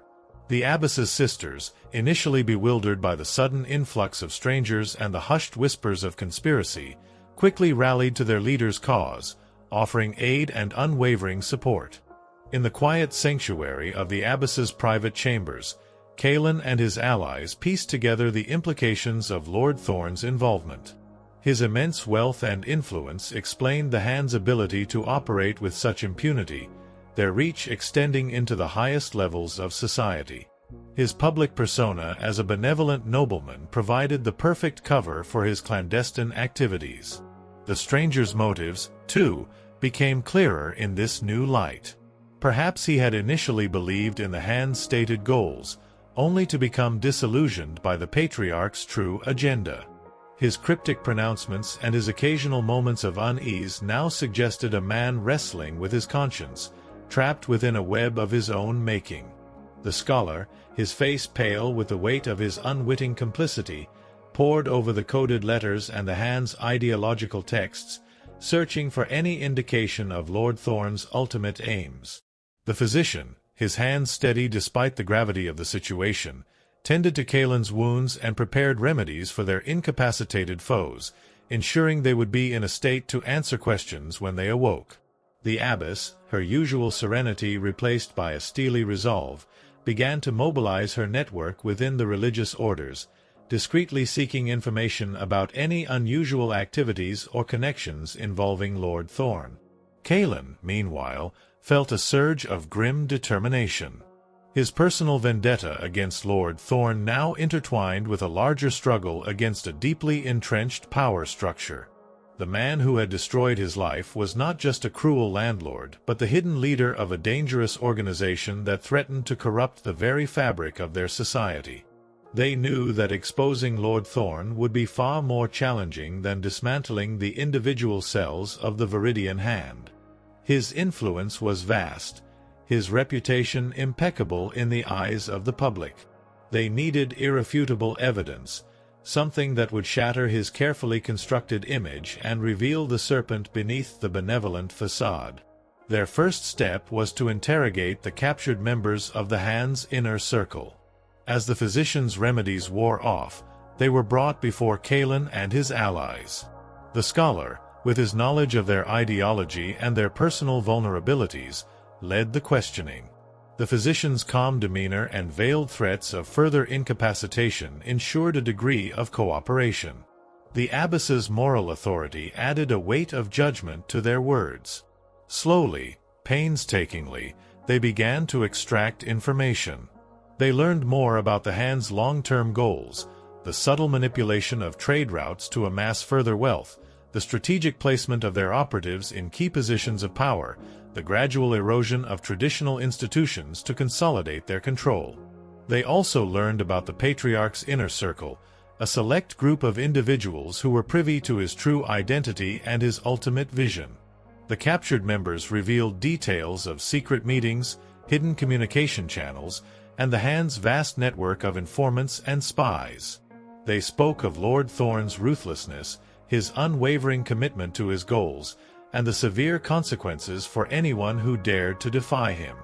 One of the captured members, a high-ranking operative known for his meticulous record-keeping, revealed the existence of a hidden archive, a repository of documents and correspondence that detailed the Hand's activities and Lord Thorn's involvement.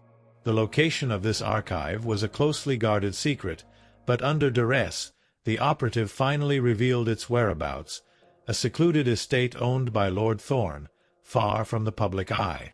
This was the breakthrough they needed. Irrefutable evidence of Lord Thorn's leadership and the Hand's true agenda.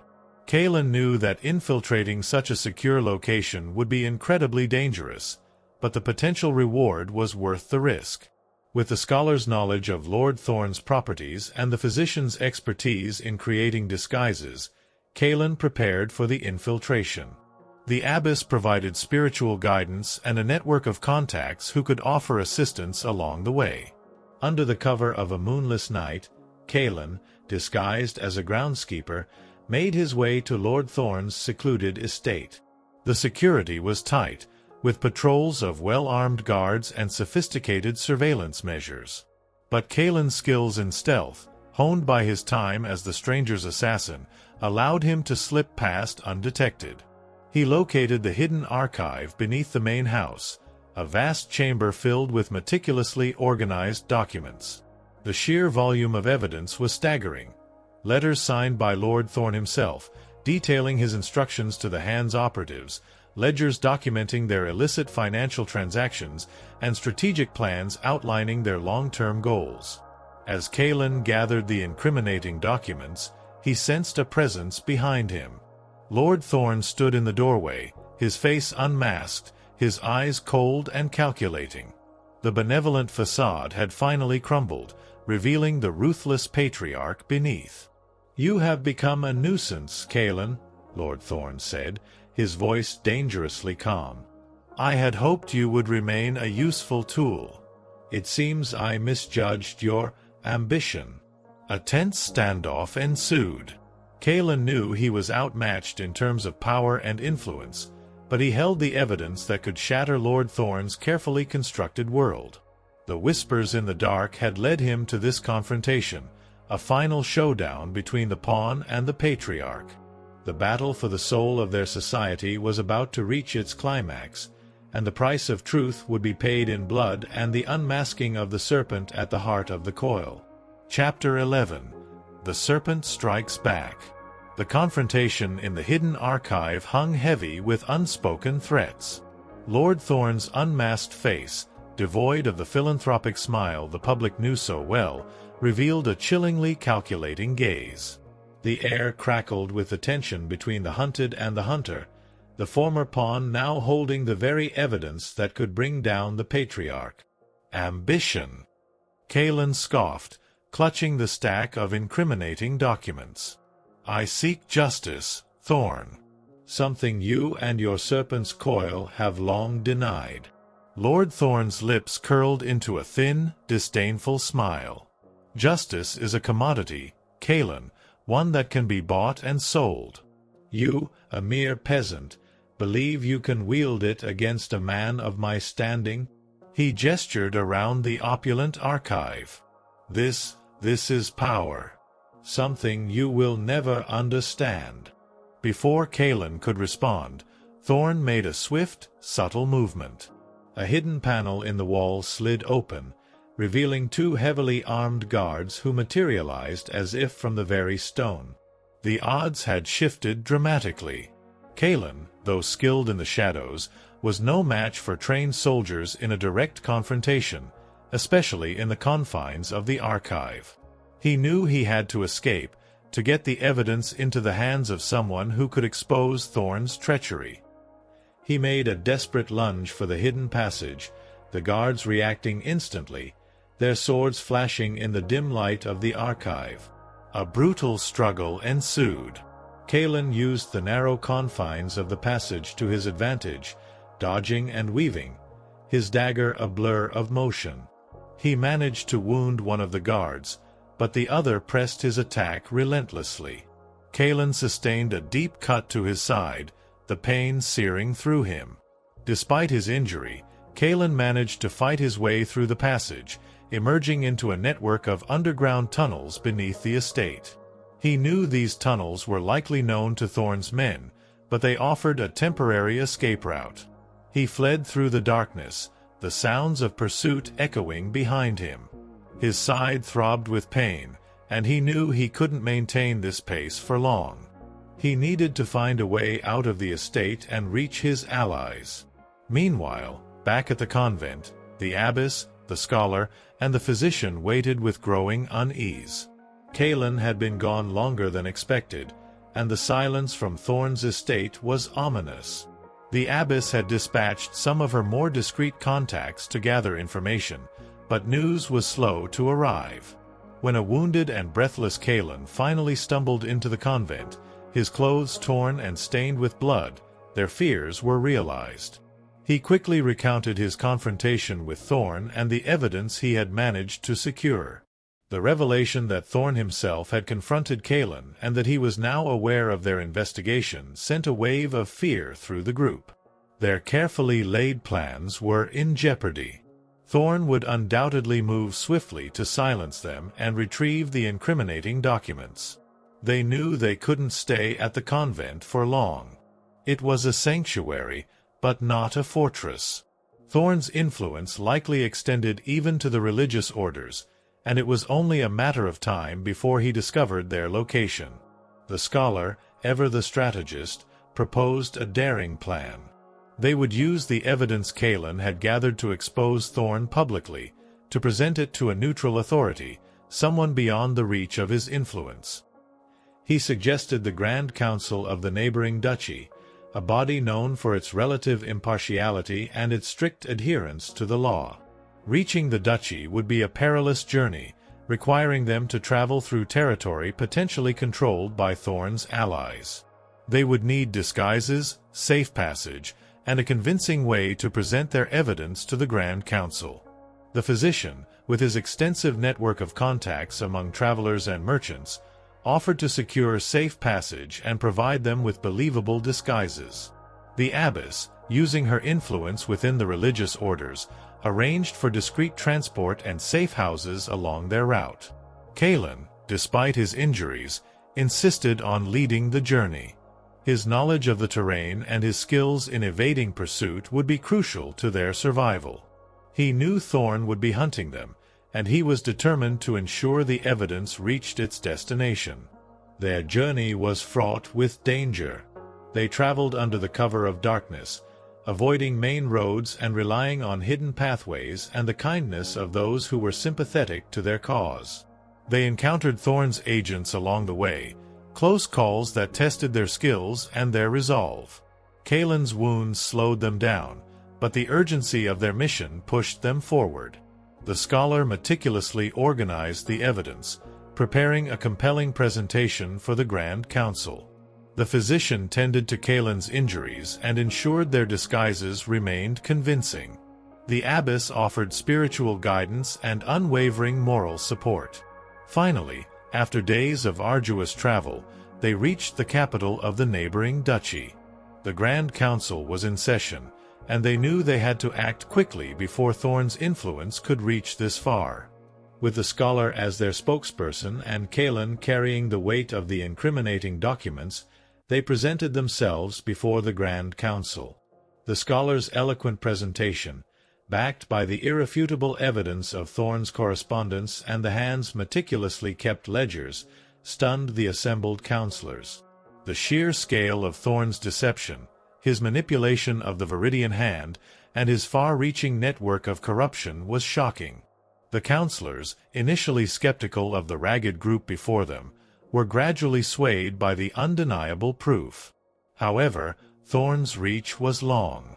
Even as the Grand Council deliberated, his agents began to arrive in the capital, spreading rumors and attempting to discredit Kaelen and his allies.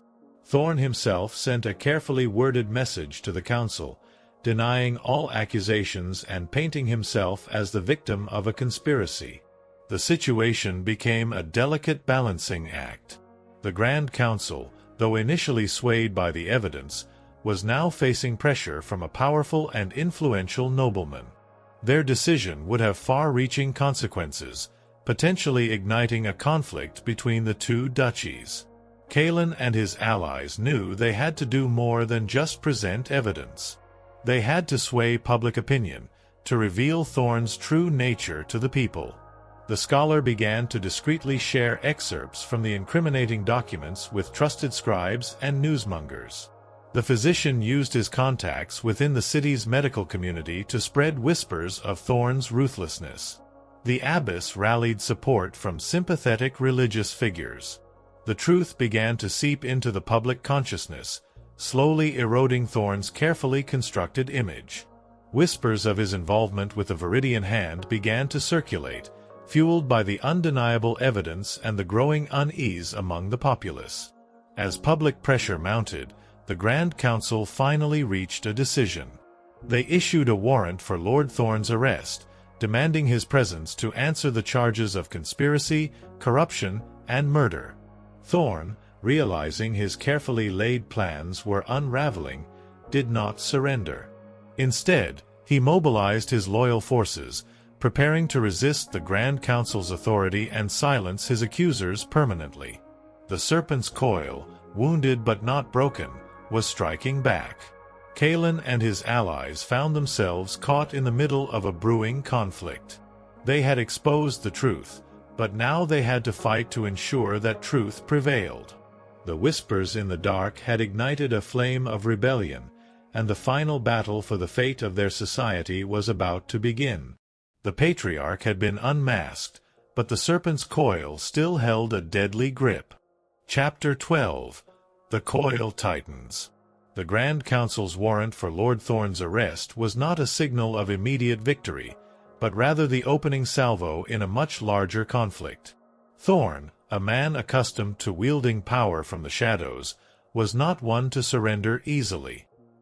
His refusal to submit to the council's authority and his mobilization of loyal forces plunged the neighboring duchy into a state of tense anticipation, the air thick with the scent of impending violence. Kaelen and his allies, now fugitives with a price on their heads in Thorn's own lands, found themselves in a precarious position within the duchy's capital. While the Grand Council was theoretically on their side, Thorn's influence was insidious, his network of spies and informants undoubtedly reaching even into the heart of the duchy's governance. They knew they couldn't rely solely on the council's protection. The scholar, his initial triumph at exposing Thorn now tempered by the gravity of the situation, argued for leveraging public opinion further. The seeds of doubt they had sown were beginning to sprout into widespread distrust, and he believed that a direct appeal to the people of both duchies could sway the balance of power. He proposed disseminating copies of Thorn's incriminating correspondence, translated into the common tongue and distributed widely through sympathetic channels. The physician, ever pragmatic, focused on ensuring their safety and securing resources. He used his contacts within the city's underworld to find safe houses and establish lines of communication, anticipating that Thorn's agents would be actively hunting them. He also began to gather medical supplies, knowing that bloodshed was likely inevitable. The abbess, her spiritual authority lending weight to their cause, rallied support from influential figures within the church, urging them to condemn Thorn's actions and preach a message of justice and truth to their congregations. Her moral stance provided a powerful counter-narrative to Thorn's denials and attempts at damage control. Kaelen, his wounds still a persistent reminder of the danger they faced, felt a familiar sense of grim determination settle over him. He was no stranger to fighting against overwhelming odds. He knew Thorn's strengths, his wealth, his influence, his network. But he also understood his weaknesses, his arrogance, his reliance on secrecy, and his underestimation of those he considered beneath him. He argued for a more direct approach, believing that simply waiting for the Grand Council to act would be a fatal mistake. Thorn was mobilizing his forces, and they needed to meet that threat head-on, to disrupt his plans and prevent him from consolidating his power. A tense debate ensued, the scholar advocating for information warfare, the physician for cautious preparation, and Kaelen for proactive intervention. The abbess, with her characteristic wisdom, brokered a compromise. They would pursue all avenues simultaneously, spreading the truth to the people, preparing for potential conflict, and seeking opportunities to weaken Thorn's forces. Their first move was to leak the translated copies of Thorn's incriminating letters. The scholar's network of scribes and messengers worked tirelessly, disseminating the documents throughout the capital and beyond. The impact was immediate and significant. The public, already suspicious due to the earlier whispers, reacted with outrage to the undeniable proof of Thorn's treachery. His carefully cultivated image of benevolence shattered, replaced by the stark reality of his manipulative and ruthless nature.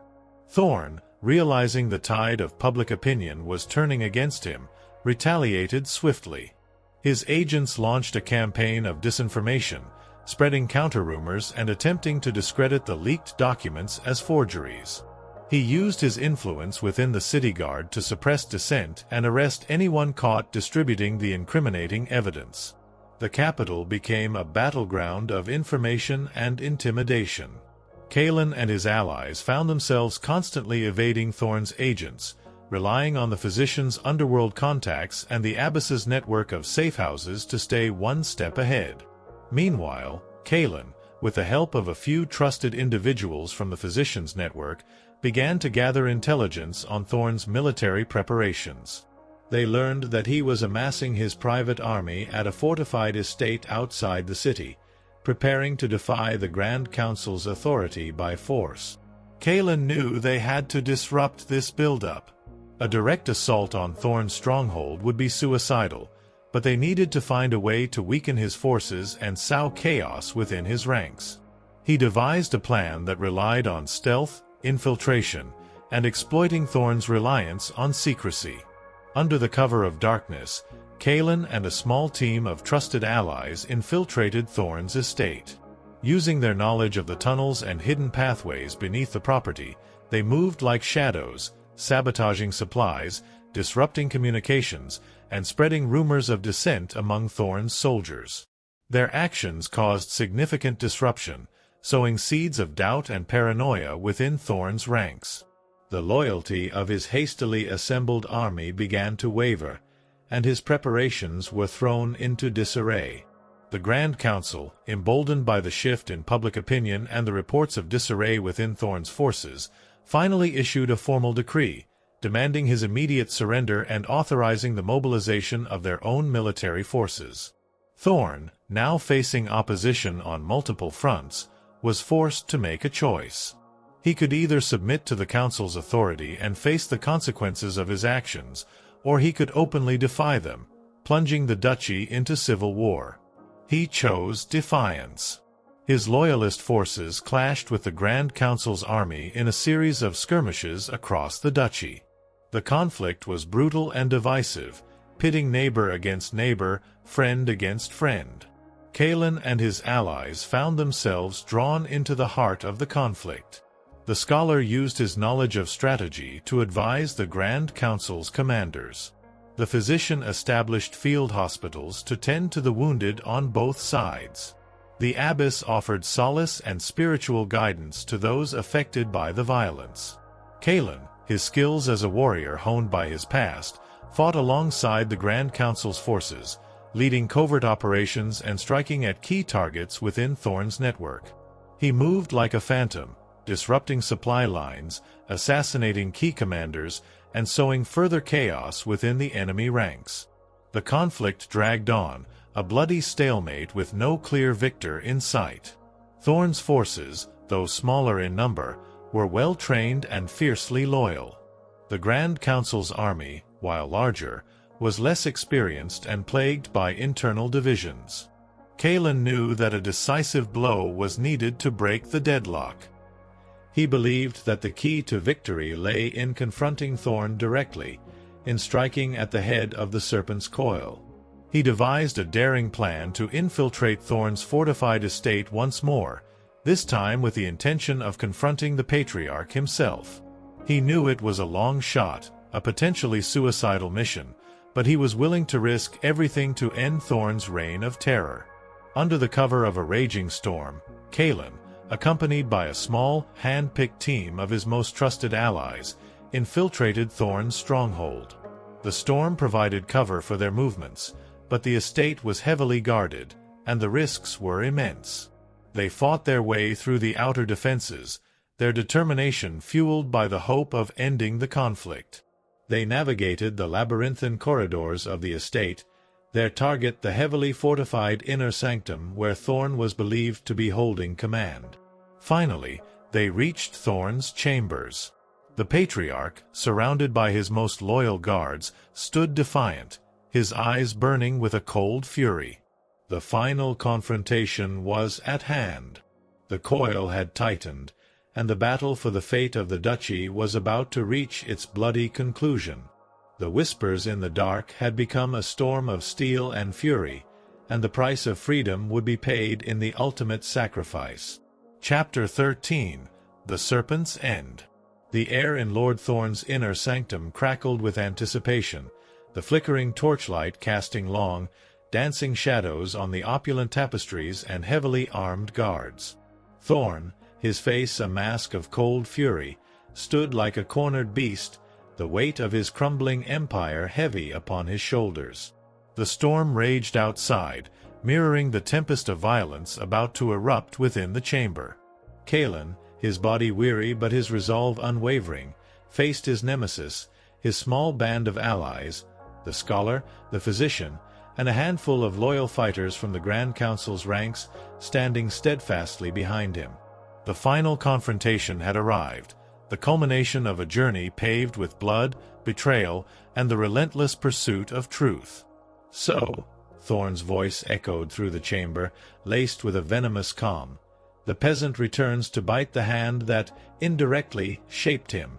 You truly believe you can end this, Kaelen?" "It ends here, Thorn," Kaelen replied, his voice low and steady, devoid of the hatred that had once consumed him, replaced by a grim determination. "Your reign of shadows is over." Before Thorn could respond, the battle erupted.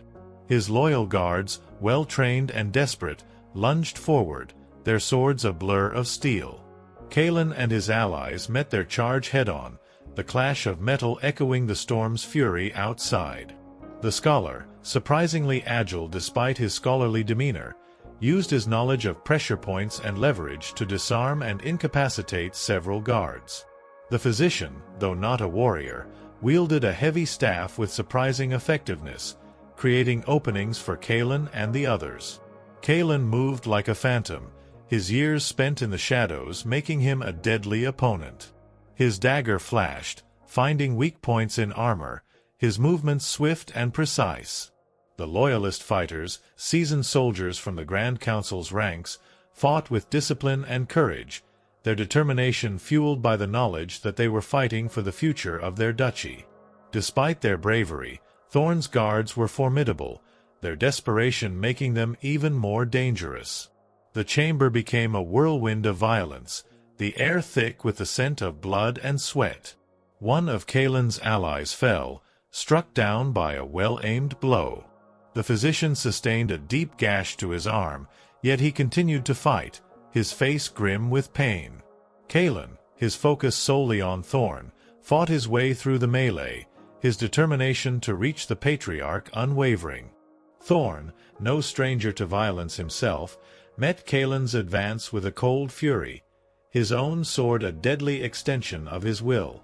Their duel was a brutal dance of steel, a clash between the shadow and the serpent. Thorn's movements were powerful and precise, honed by years of command and the confidence of unchallenged authority. But Kaelen fought with a desperate ferocity, his agility and his intimate knowledge of fighting in confined spaces giving him a crucial edge. Blow after blow rained down, the clang of their swords echoing in the chamber. Kaelen felt the sting of Thorn's blade, a shallow cut across his cheek. But he pressed his attack, his determination fueled by the memory of his lost family and the countless lives Thorn had manipulated and destroyed. Finally, Kaelen saw an opening. He feigned a retreat, drawing Thorn forward, then with a swift pivot, he disarmed the patriarch, Thorn's sword clattering uselessly on the stone floor. Before Thorn could react, Kaelen's dagger found its mark, piercing his heart. Lord Valerius Thorn, the seemingly benevolent patriarch, the hidden hand behind the serpent's coil, fell to the ground, his reign of shadows ending in a pool of his own blood. With their leader fallen, Thorn's remaining guards quickly surrendered, their will to fight broken. The battle within the chamber was over. The serpent's head had been severed. The storm outside began to subside, as if mirroring the end of the conflict within. A fragile silence descended upon the chamber, broken only by the ragged breaths of the survivors. The immediate aftermath was a whirlwind of activity. The Grand Council's forces secured the estate, arresting Thorn's remaining loyalists and seizing the vast trove of evidence within the archive. The physician tended to the wounded, his grim efficiency saving several lives. The scholar, his face etched with exhaustion but his eyes shining with a hard-won victory, began the arduous task of cataloging the evidence, preparing it for public dissemination. The news of Lord Thorn's death and the exposure of the Viridian Hand sent shockwaves through both duchies. The carefully constructed edifice of lies and manipulation crumbled, revealing the rot beneath. Public outrage was immense, demanding justice for Thorn's victims and the dismantling of his entire network. The Grand Council, now acting with newfound authority and public support, launched a full-scale investigation, using the evidence Kaelen and his allies had provided to identify and apprehend the remaining members of the Serpent's Coil. The process was long and arduous, the Hand's tendrils reaching deep into every level of society, but the truth was finally out in the open, and the wheels of justice had begun to turn. Kaelen, his task finally complete, found himself standing at a crossroads. The path of vengeance had led him down a dark and bloody road, but it had also ultimately led to the exposure of a greater evil. He was no longer a hunted man, but a figure of reluctant heroism, his actions having played a crucial role in liberating 2 duchies from the grip of a hidden tyranny. The scholar and the physician, their lives irrevocably changed by their involvement, dedicated themselves to rebuilding their society, using their knowledge and influence to promote transparency and justice.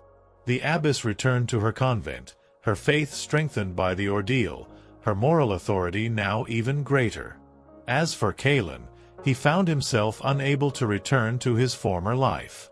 The scars of his past, both visible and invisible, ran too deep. He had walked in the shadows for too long, and the quiet life of a farmer felt like a distant, unattainable dream. He decided to become a guardian, a silent protector of the newly freed duchies. He used his skills and his knowledge of the underworld to hunt down the remaining remnants of the Serpent's Coil, ensuring that their poisonous influence was eradicated. He became a whisper in the dark once more, But this time, he was a force for justice, a guardian against the shadows. The duchies began the slow process of healing and rebuilding, the exposure of the Viridian Hand serving as a harsh lesson about the dangers of unchecked power and the importance of vigilance. The Grand Council implemented reforms to strengthen governance and prevent such a clandestine organization from taking root again. Years passed. The memory of Lord Thorn and the Serpent's Coil faded into the annals of history, a cautionary tale whispered in hushed tones. The duchies prospered, built on a foundation of greater transparency and accountability. And Kaelen? He remained a shadowy figure, occasionally glimpsed in the darker corners of the cities and villages, a silent protector, a reminder that even in the deepest shadows, a spark of justice could ignite and ultimately prevail. The Serpent's End had brought a new dawn, but the vigilance against the shadows would forever remain. The whispers in the dark had finally fallen silent, replaced by the quiet hum of a society slowly healing, a society that had learned the hard-won lesson that even the most tightly coiled serpent can ultimately be defeated. Chapter 14. Echoes in the Quiet. The immediate aftermath of Lord Thorn's downfall and the dismantling of the Viridian Hand brought a fragile peace to the liberated duchies. The collective sigh of relief was palpable, a tangible easing of the tension that had gripped the land for so long. Yet, for Kaelen, the quiet that followed the storm was not one of restful contentment, but rather a space filled with echoes, the ghosts of those he had killed, the whispers of the stranger, and the chilling memory of Thorn's calculating gaze. He found himself unable to fully embrace the newfound tranquility. The blood on his hands, though shed in the service of a greater good, felt no less real. The skills he had honed in the shadows, the instincts that had kept him alive, were not easily discarded. He was a creature forged in darkness, and the sudden light of peace felt almost alien. The scholar and the physician, now respected figures in the rebuilding efforts, often sought him out, offering him a place in the new order, a chance to publicly acknowledge his role in their liberation. They spoke of gratitude and the importance of his story as a testament to the power of resistance. But Kaelen demurred, preferring the anonymity of the shadows. Public acclaim held no allure for him. His redemption lay not in recognition, but in the quiet work of ensuring the darkness did not return. The abbess, understanding his need for solitude and his lingering burdens, offered him sanctuary within the convent's walls. He spent time there, finding a measure of solace in the quiet rhythm of monastic life, the chanting a soothing balm to his troubled spirit. But even within the serene atmosphere, the echoes of his past persisted, a constant reminder of the path he had walked. He couldn't shake the feeling that the threat was not entirely extinguished. The Viridian Hand had been vast, its tendrils reaching into many unexpected places. While the most prominent members had been apprehended, he suspected that remnants remained, cells that had gone undetected, loyalists who would lie dormant, waiting for an opportunity to resurface. This suspicion fueled his decision to remain in the shadows, to become the silent guardian he had envisioned. He moved through the duchies like a phantom, his network of contacts, remnants of the physician's underworld ties, and a few discreet individuals within the Grand Council who trusted him, providing him with information. He listened to whispers in taverns, observed clandestine meetings in back alleys, always vigilant for any sign of the Serpent's Coil stirring. His investigations led him to uncover small pockets of resistance, former Hand operatives attempting to regroup, to rebuild their network in secret. He dealt with them swiftly and silently, ensuring they posed no further threat to the fragile peace. He became a legend whispered in the shadows, a force that those who sought to exploit the darkness feared. One day, a coded message reached him through a trusted contact, a message bearing a familiar symbol, one he had seen in the Viridian Hand's communications. It spoke of a hidden meeting, a gathering of individuals who still adhered to the Hand's ideology, led by someone who claimed to be a successor to the Patriarch. Kaelen knew he had to investigate. The thought that the serpent's coil might be attempting to rise again sent a cold dread through him. He gathered a small, trusted team, individuals he knew were skilled and loyal, and set out to find the location of the meeting.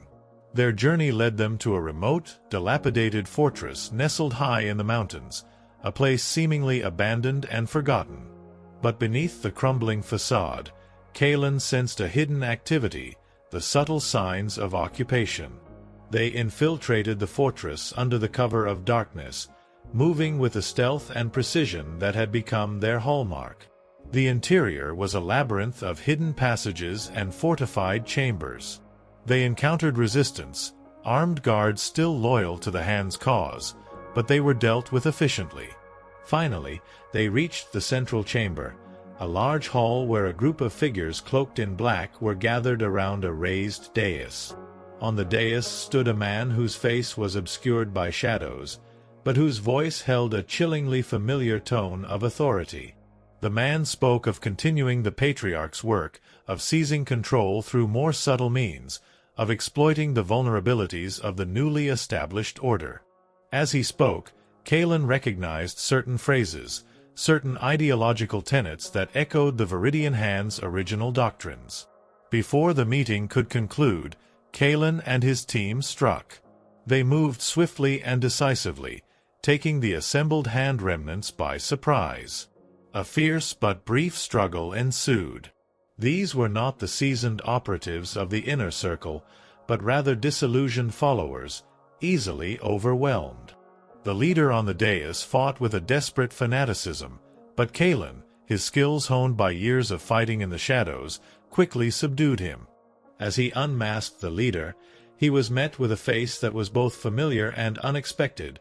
A former member of the Grand Council, a man who had publicly condemned Thorn but had secretly harbored his own ambitions and allegiance to the Hand's cause.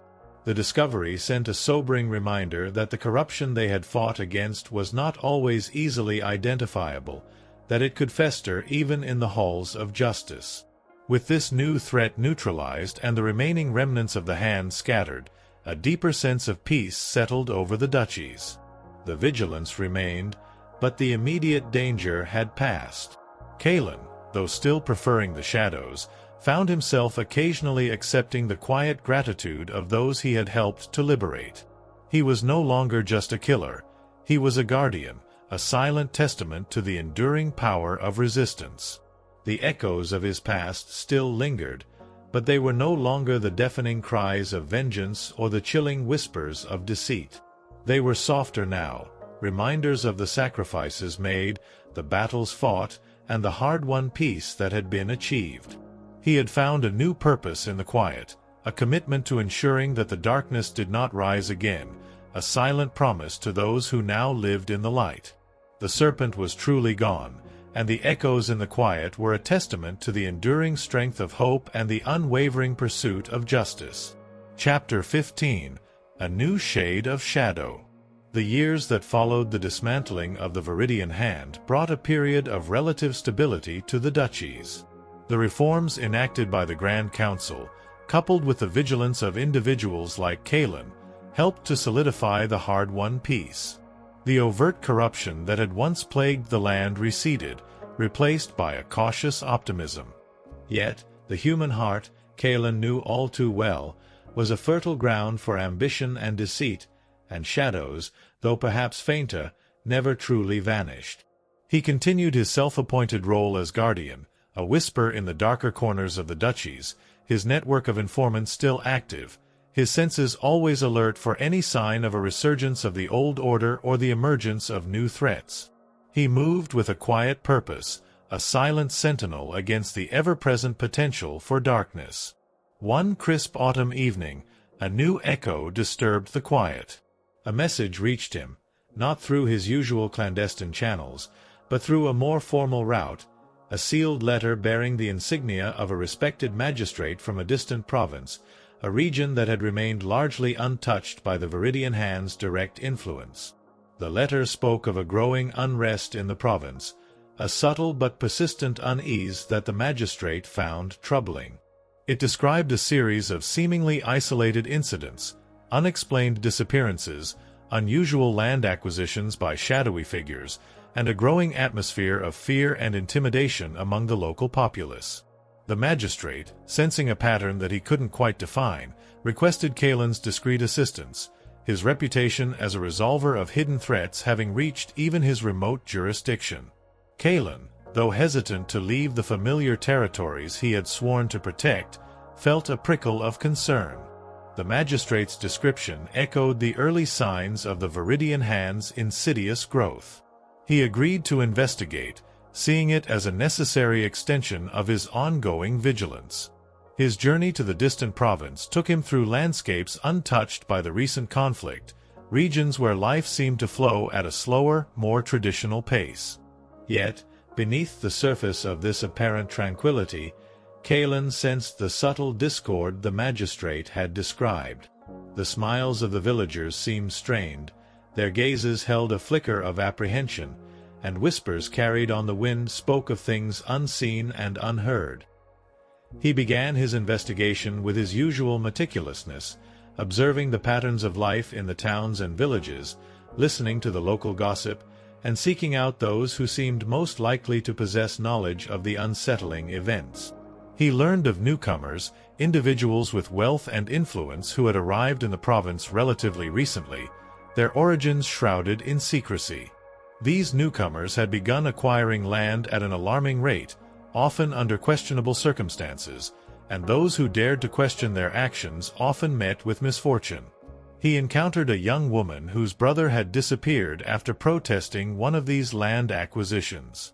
Her grief was raw, but her fear was even more palpable. She spoke of veiled threats and the chilling sense that powerful forces were at play, forces that operated outside the law and beyond the reach of the local authorities. Kaelen also spoke with a local elder, a man respected for his wisdom and his long memory.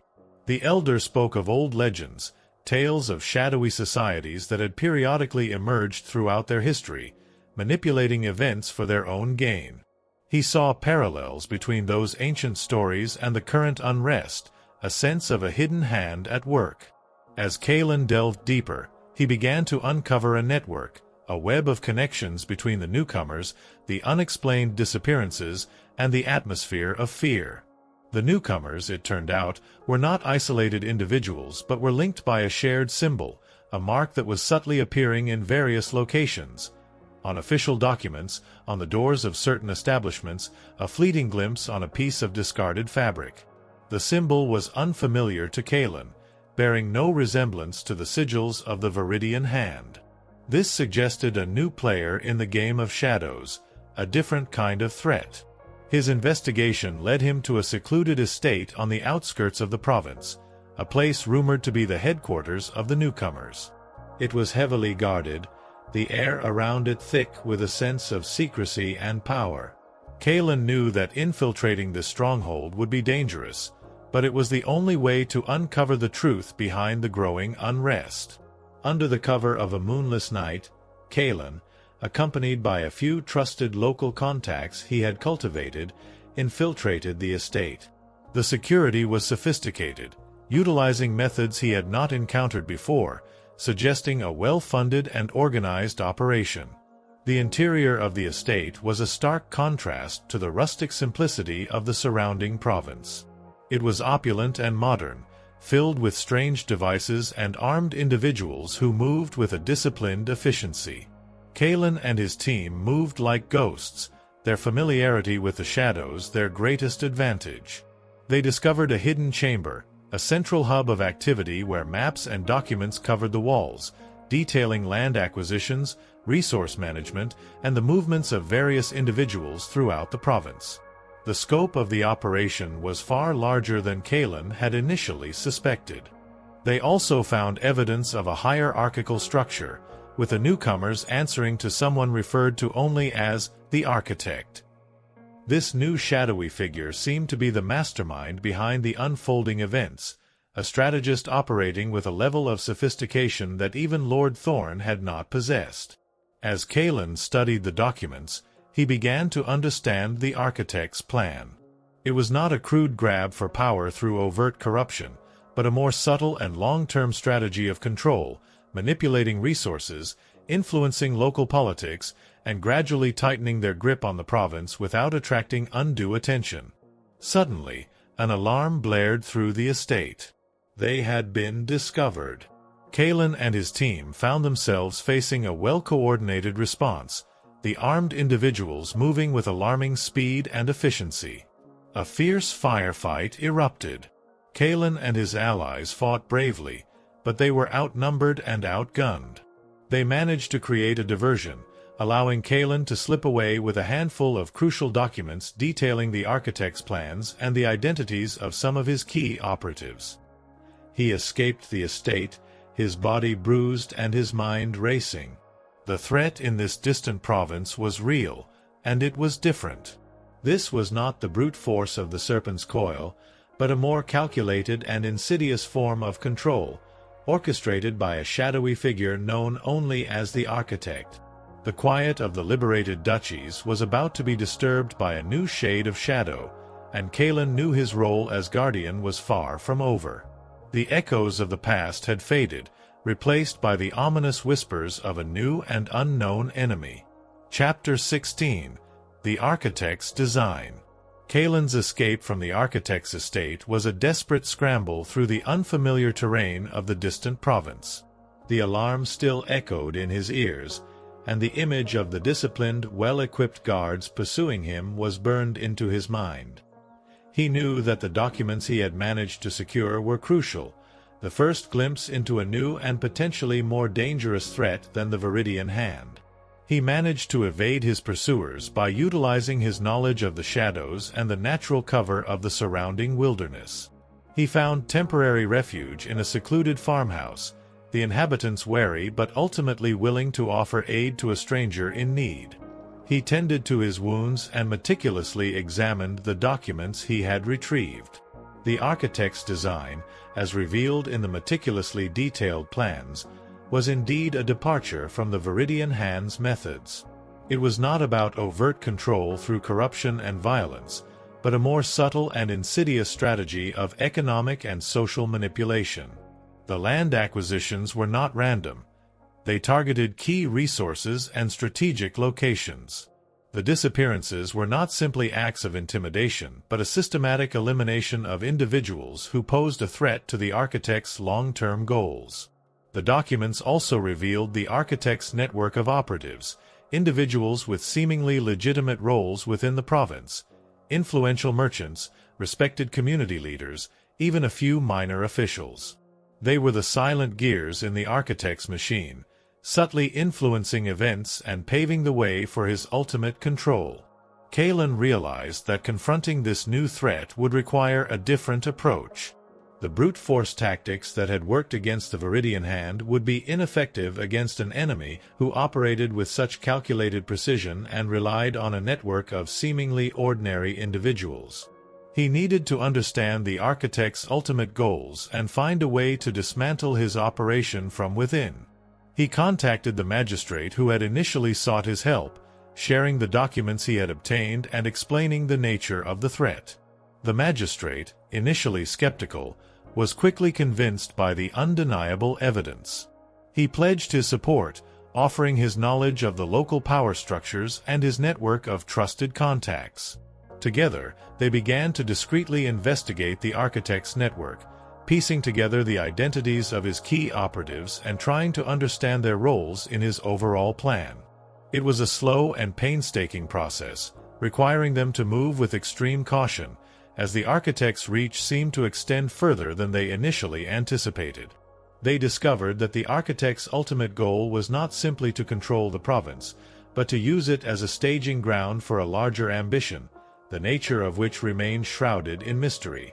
There were references in the documents to the Nexus and the Convergence, terms that hinted at a far-reaching plan that extended beyond the borders of the province. As they delved deeper, they encountered resistance. Individuals who asked too many questions began to disappear, mirroring the fate of those who had opposed the architect's initial land acquisitions. Kaelen and the magistrate found themselves constantly looking over their shoulders, aware that they were treading on dangerous ground. Kaelen decided to infiltrate the architect's network directly.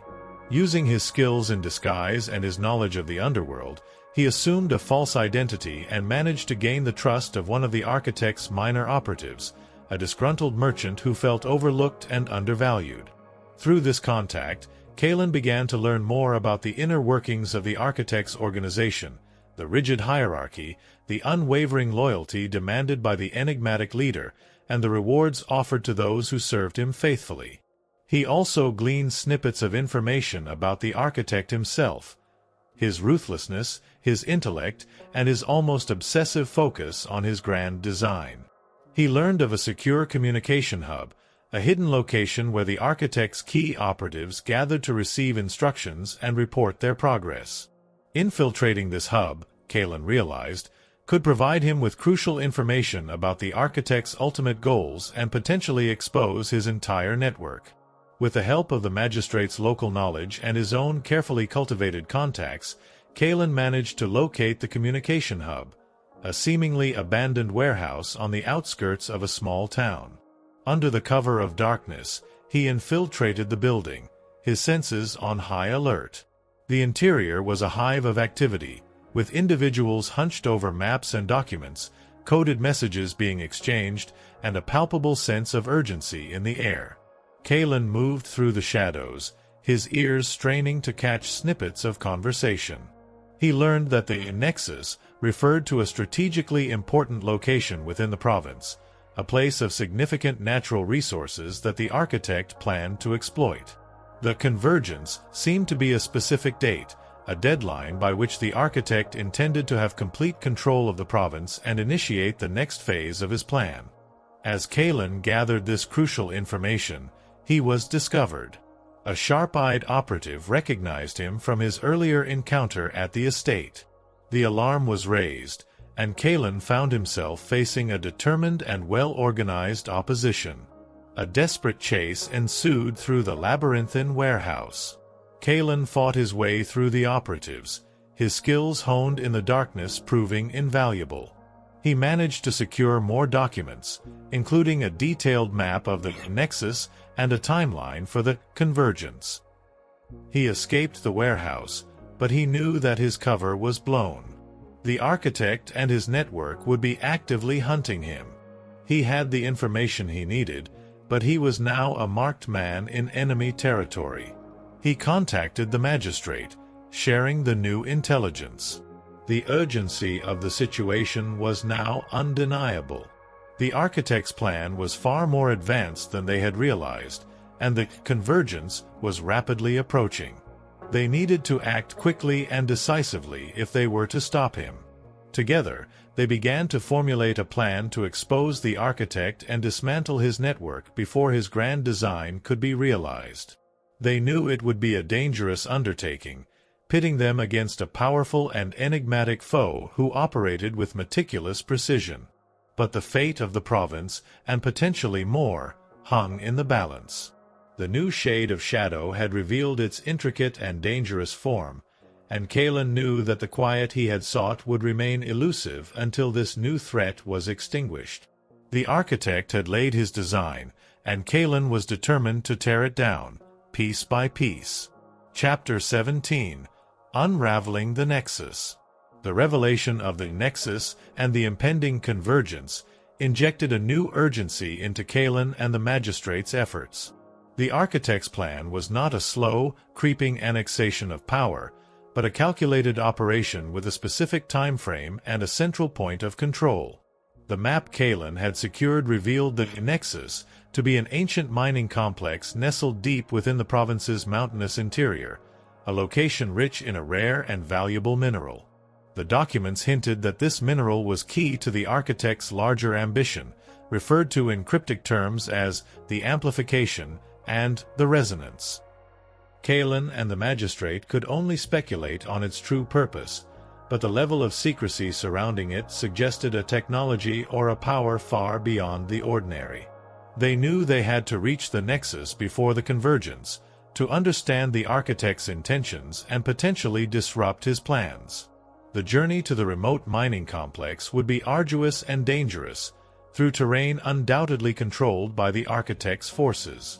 The magistrate, utilizing his local knowledge and his network of loyal contacts, secured a small, discreet team of individuals willing to risk everything to help them. These were people who had witnessed the architect's subtle but growing influence and were deeply concerned about the future of their province. Among them was a grizzled mountain guide familiar with the treacherous paths leading to the mining complex, a resourceful physician with connections to remote communities who could provide aid and shelter, and a former miner who knew the layout of the ancient tunnels. Their journey was a tense race against time. They traveled through rugged landscapes, evading patrols of the architect's increasingly visible security forces. The closer they got to the nexus, the more heavily guarded the territory became. Along the way, they encountered pockets of resistance, small groups of villagers and miners who had begun to actively oppose the architect's takeover. These encounters provided them with valuable intelligence about the architect's operations within the mining complex and the rumors surrounding the mineral being extracted. Whispers spoke of strange experiments, of powerful energies, and of the architect's almost fanatical devotion to his work. The mining complex itself was a formidable structure, a sprawling network of fortified buildings and tunnel entrances carved into the mountainside. The architect's security was tight, with armed guards patrolling the perimeter and sophisticated surveillance equipment monitoring all approaches. Infiltration would be a near-suicidal endeavor. Kaelen and his team spent days observing the complex from hidden vantage points, studying the patterns of movement, identifying potential weaknesses in the defenses. The former miner among their group proved invaluable, providing insights into the layout of the tunnels and suggesting hidden access points that might have been forgotten over time. Under the cover of a fierce mountain storm, mirroring the one that had aided their infiltration of Thorn's estate, Kaelen and his team made their move. Utilizing the miner's knowledge of a forgotten service entrance, they managed to slip past the outer defenses undetected. The interior of the mining complex was a stark contrast to the natural beauty of the surrounding mountains. It was a world of harsh light, the clang of machinery, and the hushed voices of workers operating under the watchful eyes of armed overseers. The air was thick with the dust of the rare mineral, which glowed with a faint, otherworldly luminescence. As they moved deeper into the complex, following the miner's guidance, they began to witness the architect's experiments firsthand. Strange devices hummed with contained energy, and teams of scientists in sterile white coats worked with fragments of the glowing mineral. The level of technology was far beyond anything Kaelen had encountered before. They reached a central laboratory, a vast chamber where the architect himself was overseeing a complex operation. He stood before a large, intricate machine, its components pulsing with the faint light of the mineral. His focus was absolute, his face illuminated by the machine's eerie glow. Kaelen and his team concealed themselves in the shadows, observing the architect's work. They overheard snippets of his conversation with his lead scientist, enough to begin to understand the terrifying scope of his ambition. The mineral, it seemed, possessed unique energy-amplifying properties. The architect's machine was designed to harness this energy, to create a device of immense power, the purpose of which remained chillingly vague but hinted at a global reach. The convergence, they realized, was the moment when this machine would be fully operational. The architect's control of the province and its resources was merely the first step in a far grander and far more dangerous design. Before they could fully grasp the implications, their presence was detected. An alarm blared, and the laboratory was swarming with armed guards. Kaelen and his team found themselves trapped, facing a technologically superior and highly organized enemy. A desperate battle ensued within the confines of the laboratory. Kaelen and his allies fought with courage and ingenuity, utilizing the environment to their advantage. The former miner used his knowledge of the complex's infrastructure to create diversions, while the physician employed makeshift explosives to disrupt the architect's machinery. Kaelen himself focused on reaching the architect, realizing that stopping him was the only way to prevent his terrifying plan from coming to fruition. He fought his way through the guards, his movements swift and deadly. He reached the architect just as the machine began to hum with a powerful energy. The architect, his face contorted with a fanatical intensity, ignored Kaelen's presence, his eyes fixed on his creation. Kaelen knew he had to act quickly. He lunged towards the machine, intending to disable it, but the architect reacted with surprising speed, drawing a strange energy weapon that crackled with the power of the mineral. A final, desperate confrontation ensued between Kaelen and the architect, a battle for the fate of not just the province, but potentially the world. The architect, fueled by his ambition and the power of the mineral, was a formidable opponent. But Kaelen, driven by his unwavering commitment to stopping this new shade of shadow, fought with the strength of desperation and the knowledge of what was at stake.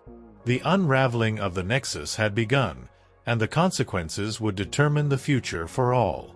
Chapter 18: Resonance of Ruin.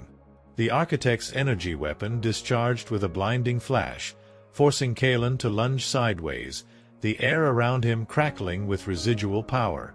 The weapon, fueled by the raw energy of the strange mineral, hummed with an unnatural intensity, a testament to the dangerous technology the architect had mastered.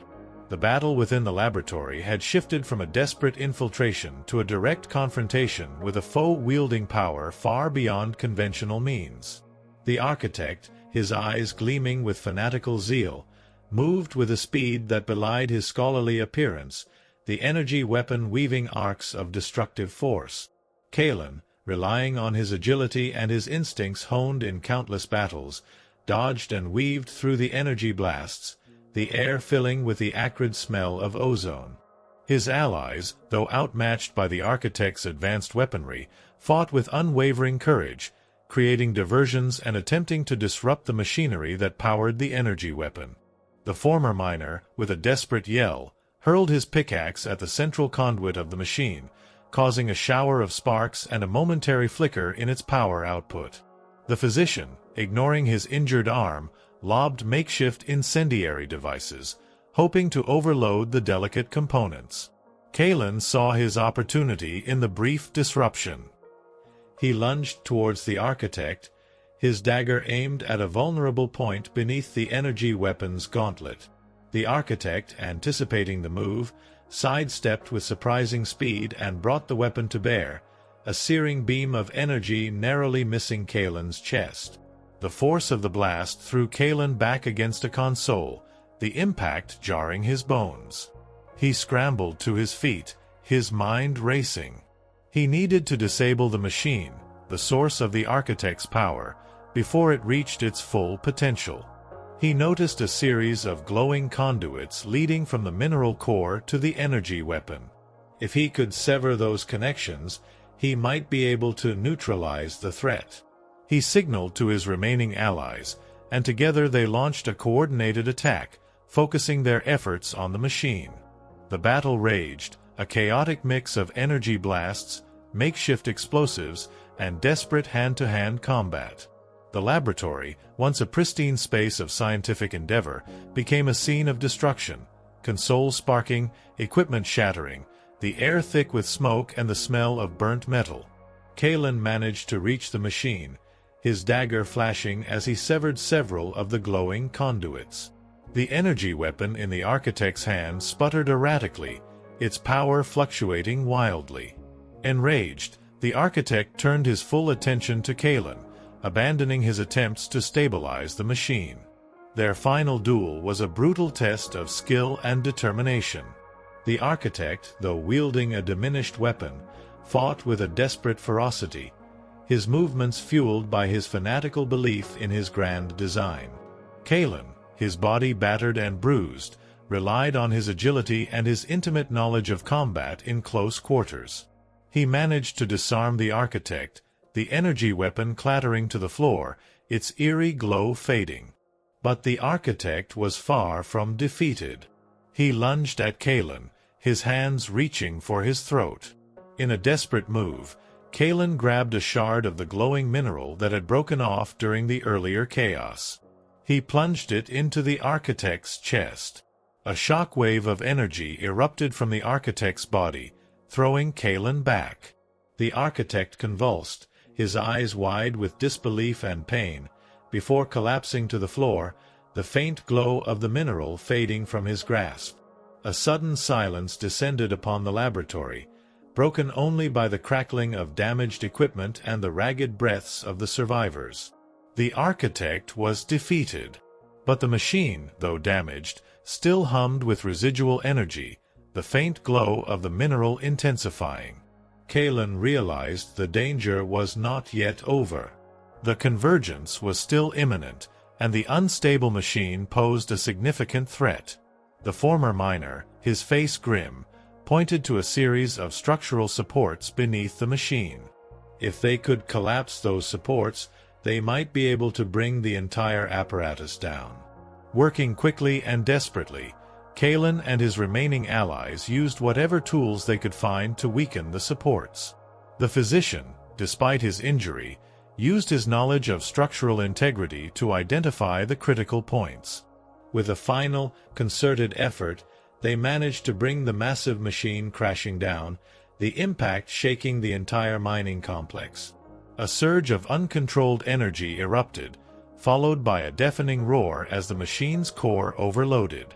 Kaelen and his allies scrambled for cover as the laboratory was engulfed in a blinding light and a wave of intense heat. The resonance of ruin had begun.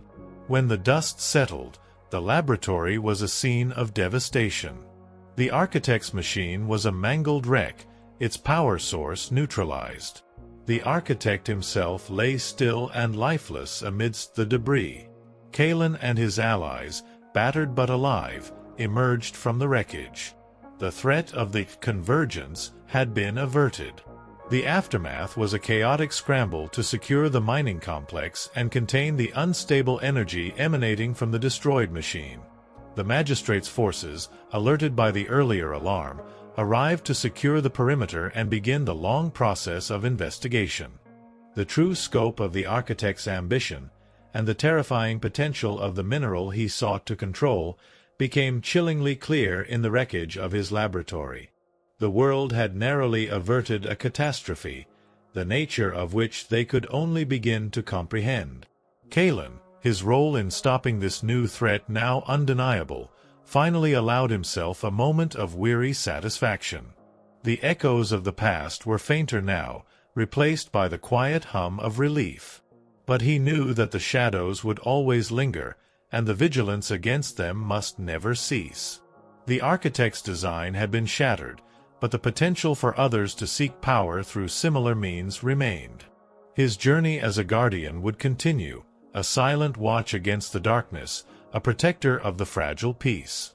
The resonance of ruin had faded, leaving behind a hard-won silence and the enduring responsibility to safeguard the light. Chapter 19. Whispers Across Borders. The destruction of the architect's machine and the neutralization of his immediate threat brought a wave of relief that rippled beyond the borders of the distant province. The magistrate, now hailed as a hero, worked tirelessly to restore order and reassure the populace. The rare mineral, its dangerous potential now understood, was secured under the watchful eyes of the duchy's authorities. For Kaelen, however, the quiet that followed was once again tinged with a sense of unease. The architect's ambition, the scale of his operation, and the advanced technology he had wielded suggested connections that stretched far beyond the confines of a single province. The cryptic references to amplification and resonance hinted at a network and a goal that remained largely unknown. He spent weeks assisting the magistrate in the aftermath, helping to track down the remaining operatives of the architect's network and ensuring that the dangerous technology was contained. But his mind was constantly drawn back to the larger questions that lingered. Who was the architect truly? Where did he acquire such advanced knowledge and resources? And were there others out there who shared his ambition? His inquiries within the province yielded little in the way of answers. The architect had operated in the shadows, his true identity and origins carefully concealed. His operatives were mostly local individuals, recruited and indoctrinated into his cause, with little knowledge of the larger organization he served. Kaelen knew he needed to look beyond the borders of the duchy. The scale of the architect's operation suggested external support, connections to individuals or organizations with significant resources and influence. He decided to return to the liberated duchies, to leverage his existing network and seek information that might shed light on this new and unsettling threat. Back in the familiar shadows of the liberated duchies, Kaelen found that the fragile peace was holding, though the memory of the Viridian Hand still lingered like a scar.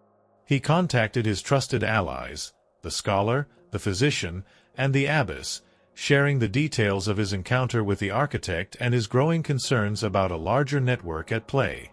The scholar, his intellectual curiosity piqued by the mention of advanced technology and global ambitions, delved into ancient texts and obscure historical records, searching for any mention of similar minerals or shadowy organizations with far-reaching goals. The physician, with his extensive network of contacts among travelers and scholars, began to discreetly inquire about unusual scientific advancements or powerful individuals operating in secret across different regions. The abbess, her network within the religious orders spanning multiple territories, listened for any whispers of unusual activities or influential figures operating outside the established norms. Their combined efforts began to yield fragmented pieces of information. The scholar uncovered references to ancient civilizations that had supposedly harnessed powerful energies from rare minerals, their knowledge lost to time or deliberately suppressed. The physician heard rumors of clandestine scientific societies operating in the shadows of various kingdoms, pursuing forbidden knowledge and wielding unusual technologies. The abbess's network revealed whispers of a powerful and secretive organization, known only by a cryptic symbol, a stylized eye within a pyramid, that seemed to exert influence across multiple borders. The symbol resonated with a chilling familiarity for Kaelen. He had seen a similar mark, etched subtly into a piece of equipment within the architect's laboratory. The pieces began to fall into place, suggesting that the architect was not an isolated threat but part of a larger, more insidious organization with a long history and far-reaching ambitions. Their investigations also revealed that the rare mineral the architect had been exploiting was not unique to that distant province. There were other known deposits in various regions across the continent, often located in remote or historically significant areas. This suggested that the architect's interest in that particular province was not arbitrary but part of a larger strategy to control these key resources. Kaelen realized that the threat he now faced was not confined to a single duchy or even a single region. The whispers of this new organization, the stylized eye within a pyramid, echoed across borders, hinting at a network that could potentially dwarf even the Viridian Hand in its scope and influence. He knew he couldn't ignore this growing threat. The fragile peace they had fought so hard to achieve could be shattered if this new organization was allowed to operate unchecked. He decided to embark on a new journey, to follow the whispers across borders, to uncover the truth behind the stylized eye and the architect's grand design. He bid farewell to his allies, promising to keep them informed of his progress. The scholar, the physician, and the abbess pledged their continued support, promising to monitor for any signs of this new organization within their own territories. Kaelen set out alone once more, a shadow moving through the interconnected pathways of the continent. His investigation led him to ancient libraries, hidden monasteries, and bustling port cities, each location offering fragmented clues to the puzzle he was trying to solve. He encountered individuals who had brushed against the edges of this shadowy organization, scholars who had stumbled upon forbidden knowledge, merchants who had encountered unusual trade demands, and travelers who had witnessed strange activities in remote regions. Their stories painted a picture of a highly secretive and powerful group, operating with a long-term vision and a ruthless efficiency. He learned that the stylized eye within a pyramid was indeed their symbol, representing their belief in a hidden hierarchy of power and their ambition to guide the destiny of nations from the shadows. They were known by many names in different regions: the Silent Concord, the Obsidian Hand, the Keepers of the Pyramids, but their goals seemed consistent: the acquisition of knowledge, the control of resources, and the subtle manipulation of power. The architect, Kaelen realized, was likely just one small part of this vast and ancient organization, a skilled operative tasked with a specific role in their larger plan. His ambition to harness the power of the rare mineral was likely just one aspect of their overall strategy. The implications were chilling. If the architect's plan had been so advanced and his resources so significant, what could the full power of this organization be? What were their ultimate goals? And how could they be stopped? Kaelen knew that he was facing a threat far greater than any he had encountered before. The whispers across borders spoke of a darkness that had endured for centuries, operating in the shadows of empires and quietly shaping the course of history. His journey had just begun, and the path ahead was shrouded in uncertainty and danger. But the quiet he sought for the liberated duchies, and perhaps for the entire continent, depended on unraveling the secrets of the stylized eye and confronting the shadows that stretched across borders. Chapter 20: The Pyramid's Shadow. Kaelen's pursuit of the organization behind the stylized eye led him across winding trade routes and over mist-shrouded mountain passes. The whispers he followed were elusive, fleeting fragments of information gleaned from wary informants and cryptic texts. Each piece of the puzzle hinted at a vast and ancient network, its influence woven into the very fabric of the continent's history. His journey brought him to a clandestine meeting in a hidden library, where a circle of scholars, their faces illuminated by the flickering candlelight, shared fragmented knowledge of the organization. They spoke of its origins in antiquity, its alleged connection to long-lost civilizations, and its patient, centuries-long accumulation of knowledge and power. The stylized eye within the pyramid, they believed, represented their hierarchical structure, with a select few at the apex wielding immense influence. From there, Kaelen followed a lead to a secluded monastery nestled high in the northern mountains. The monks, keepers of ancient lore, possessed a collection of illuminated manuscripts that depicted the organization's symbols and chronicled their alleged involvement in pivotal historical events, their influence often subtle, a guiding hand behind seemingly independent actions. The manuscripts spoke of their pursuit of esoteric knowledge and their belief in a predetermined destiny for the continent, a destiny they sought to shape from the shadows. His path then took him to a bustling port city, a melting pot of cultures and secrets. Here, amidst the throngs of merchants and sailors, he encountered whispers of unusual trade routes, ships carrying strange cargo, and powerful individuals who seemed to operate outside the jurisdiction of any known authority. These whispers hinted at the organization's control over vital resources and their ability to move unseen across borders. With each step, the shadow of the pyramid grew larger, its reach extending into realms Kaelen had not previously imagined. The Viridian Hand and the architect's ambition now seemed like mere tendrils of a much larger and more deeply rooted entity. His investigation eventually led him to a long-forgotten observatory, perched atop a remote peak. Local legends spoke of strange lights and secretive gatherings at the observatory. Kaelen found the structure partially ruined, but within its decaying walls, he discovered astronomical charts and complex calculations that seemed to point towards celestial alignments and cyclical events, suggesting a long-term plan tied to cosmic timelines. This discovery added another layer of complexity to the organization's goals, hinting at a vision that spanned not just generations, but potentially millennia.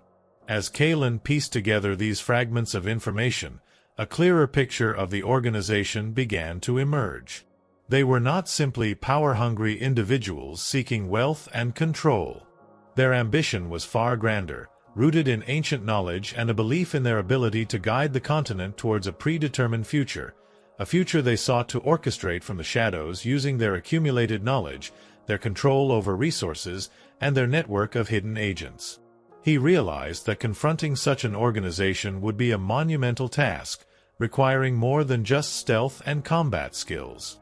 He needed allies, individuals with influence and resources who could help him expose their network and understand their ultimate endgame. His thoughts turned back to his allies in the liberated duchies, the scholar, the physician, and the abbess.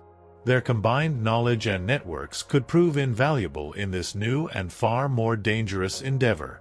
He sent discreet messages, summoning them to a neutral location, a crossroads town known for its relative anonymity. When they finally met, the atmosphere was one of shared concern and grim determination. Kaelen laid out the extent of his discoveries, the ancient origins of the organization, their vast network, and their long-term ambitions. His allies listened intently, their faces reflecting the gravity of the situation. The scholar, his eyes alight with a mixture of fear and intellectual fascination, recognized some of the symbols and historical references Kaelen had uncovered. He spoke of esoteric philosophies and forgotten prophecies that seemed to align with the organization's long-term goals. The physician, his network already probing deeper into the rumors of clandestine scientific societies, shared unsettling accounts of unusual technological advancements and secret research facilities operating in remote locations, potentially linked to the organization.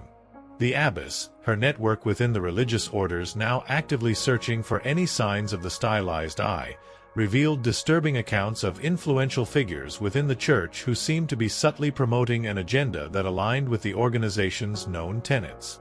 Together, they formed a new alliance, a small but determined group resolved to unravel the pyramid's shadow.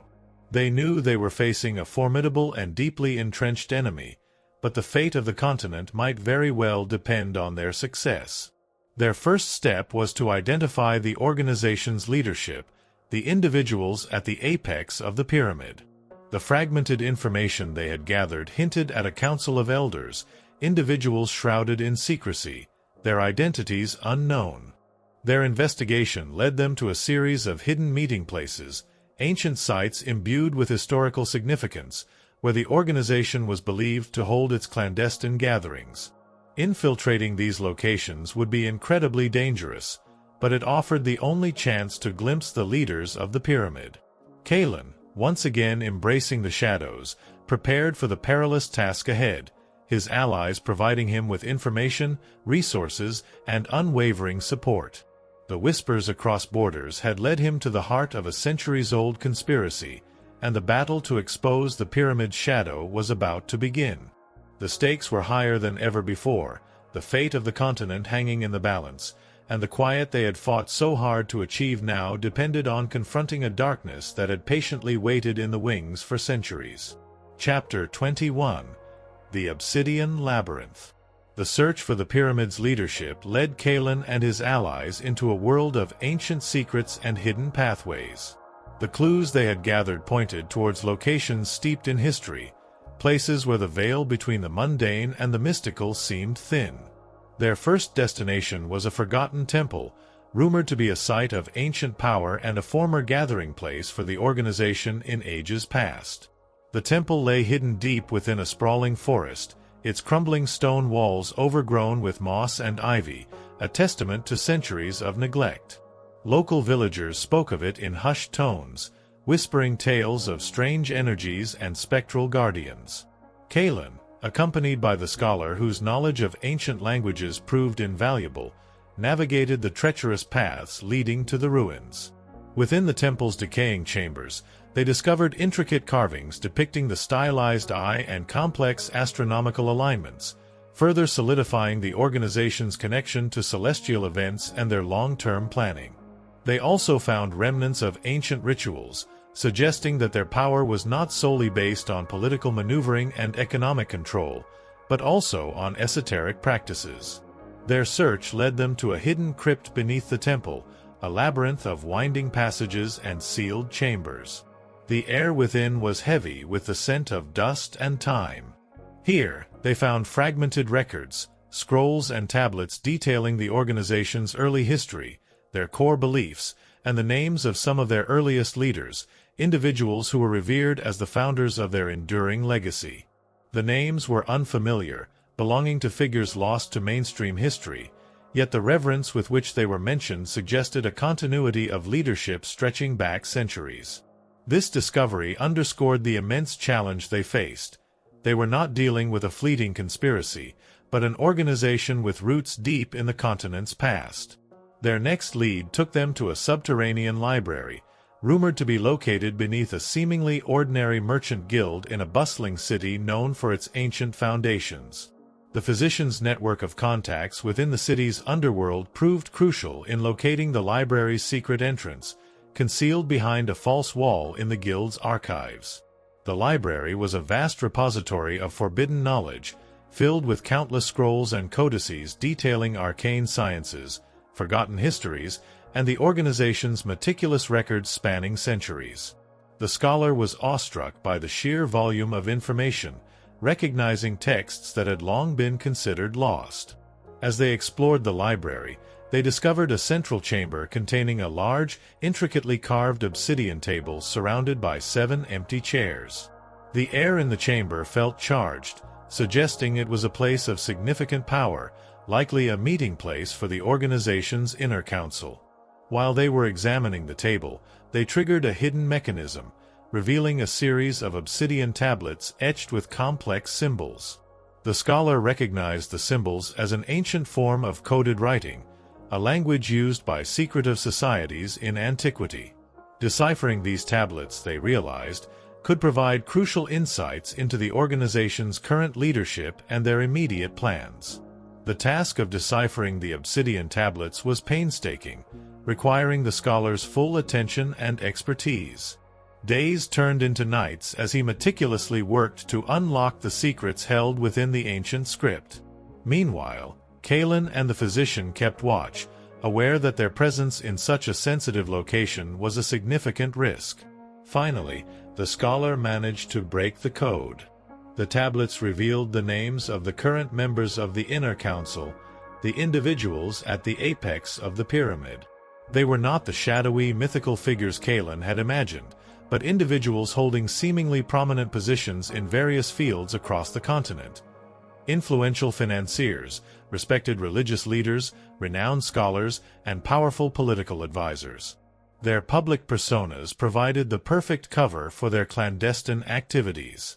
The tablets also detailed their immediate plans, which revolved around a series of coordinated events designed to destabilize several key regions on the continent, creating chaos and paving the way for the organization to exert greater control. The convergence they had encountered with the architect was just one small part of this larger strategy. The abbess, upon receiving this information through a coded message, recognized several of the names on the council, individuals she had encountered in her extensive travels and within the higher echelons of the church. The realization that such influential figures were secretly working to undermine the established order was deeply troubling. With the identities of the Inner Council revealed and their immediate plans uncovered, Kaelen and his allies knew they had to act swiftly and decisively. They needed to expose these individuals and disrupt their coordinated efforts before their plans could come to fruition. Their first move was to gather irrefutable evidence linking these prominent figures to the organization and their subversive activities.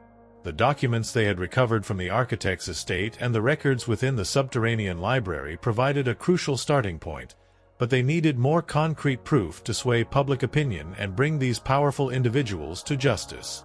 Kaelen, utilizing his network of contacts and his skills in infiltration, began to target the known associates and hidden meeting places of the Inner Council members.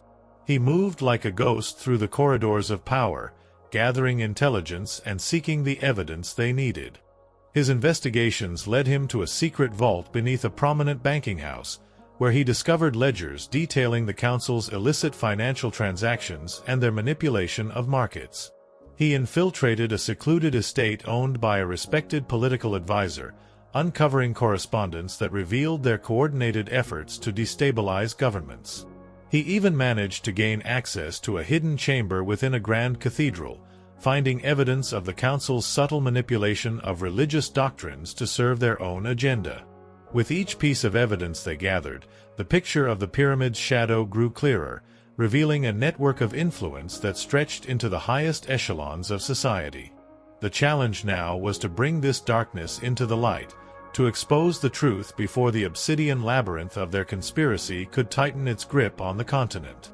The whispers of ancient secrets had led them to the heart of the pyramid, and the battle to dismantle it was about to begin. Chapter 22: Shattering the Apex. The evidence Kaelen and his allies painstakingly gathered painted a damning portrait of the pyramid's inner council, revealing their intricate web of influence and their insidious plans to destabilize the continent. The challenge now lay in presenting this evidence in a way that would shatter their carefully constructed public personas and compel those in power to act. The scholar, with his understanding of rhetoric and his network of trusted intellectuals, proposed a strategy of carefully controlled leaks, disseminating key pieces of evidence to influential writers, thinkers, and even sympathetic members of the nobility. The goal was to sow seeds of doubt and create a groundswell of public opinion that would demand accountability. The physician, utilizing his extensive contacts across various social strata, began to subtly spread rumors and share carefully curated anecdotes that hinted at the council members' hidden agendas. His approach was more grassroots, aimed at reaching a wider audience and tapping into the growing unease that many felt but couldn't quite articulate. The abbess, leveraging her moral authority and her network within the church, began to preach sermons and issue veiled pronouncements that condemned the subtle forms of corruption and manipulation they had uncovered. Her words carried significant weight with the faithful and added a powerful moral dimension to their cause. Kaelen, meanwhile, focused on securing more irrefutable evidence, targeting the council members' most secure holdings and seeking the smoking gun that would definitively link them to the organization and their subversive activities.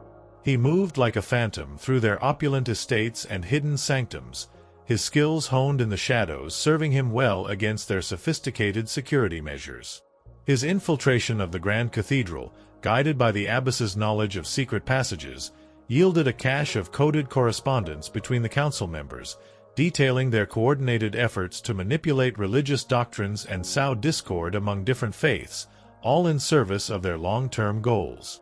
His daring raid on the prominent banking house, aided by the physician's underworld contacts, uncovered meticulously kept ledgers that documented the council's illicit financial transactions and their manipulation of markets to amass wealth and exert economic control.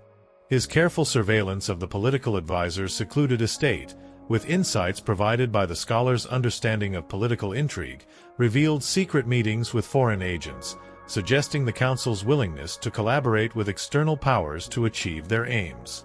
With each successful infiltration, the weight of evidence grew, forming an undeniable tapestry of deceit and manipulation.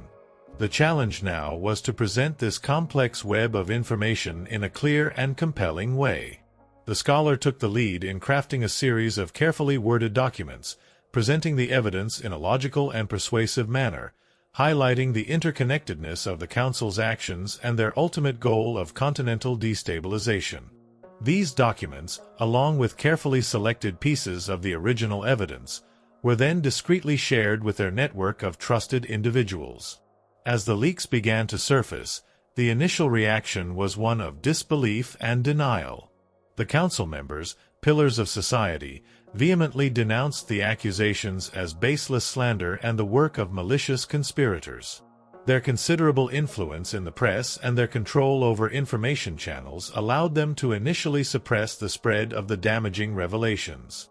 However, the sheer volume and the undeniable nature of the evidence began to erode their credibility. The whispers grew louder, fueled by the growing unease among the populace and the increasing number of influential figures who dared to question the council's denials. The abbess's powerful sermons and the physician's grassroots campaign further amplified the message, reaching audiences that the scholar's more intellectual approach might have missed. The moral outrage began to coalesce into a demand for investigation and accountability. Kaelen, sensing that the tide was beginning to turn, decided to make a more direct move. He orchestrated a public confrontation, utilizing his skills in disguise and his knowledge of the city's underbelly to appear at a key public gathering where several of the council members were present. His sudden appearance, his face no longer hidden in shadows, and his calm but forceful presentation of a small but damning piece of evidence, a coded message intercepted from the cathedral, sent shockwaves through the crowd. His words, though few, carried the weight of his past actions and his unwavering commitment to truth. The public spectacle, coupled with the mounting evidence and the growing chorus of dissent, finally forced the hands of those in power. The leaders of several key duchies, facing increasing public pressure and recognizing the potential for widespread unrest, reluctantly agreed to launch a formal investigation into the accusations against the inner council. The investigation was met with fierce resistance from the council members, who used their considerable influence to obstruct the process and discredit the investigators. But the weight of the evidence, now amplified by public scrutiny, proved too great to ignore. One by one, the council members' carefully constructed facades began to crumble as more evidence surfaced, corroborating the initial leaks. Their illicit financial dealings, their secret meetings, their manipulative schemes, all were laid bare for the world to see.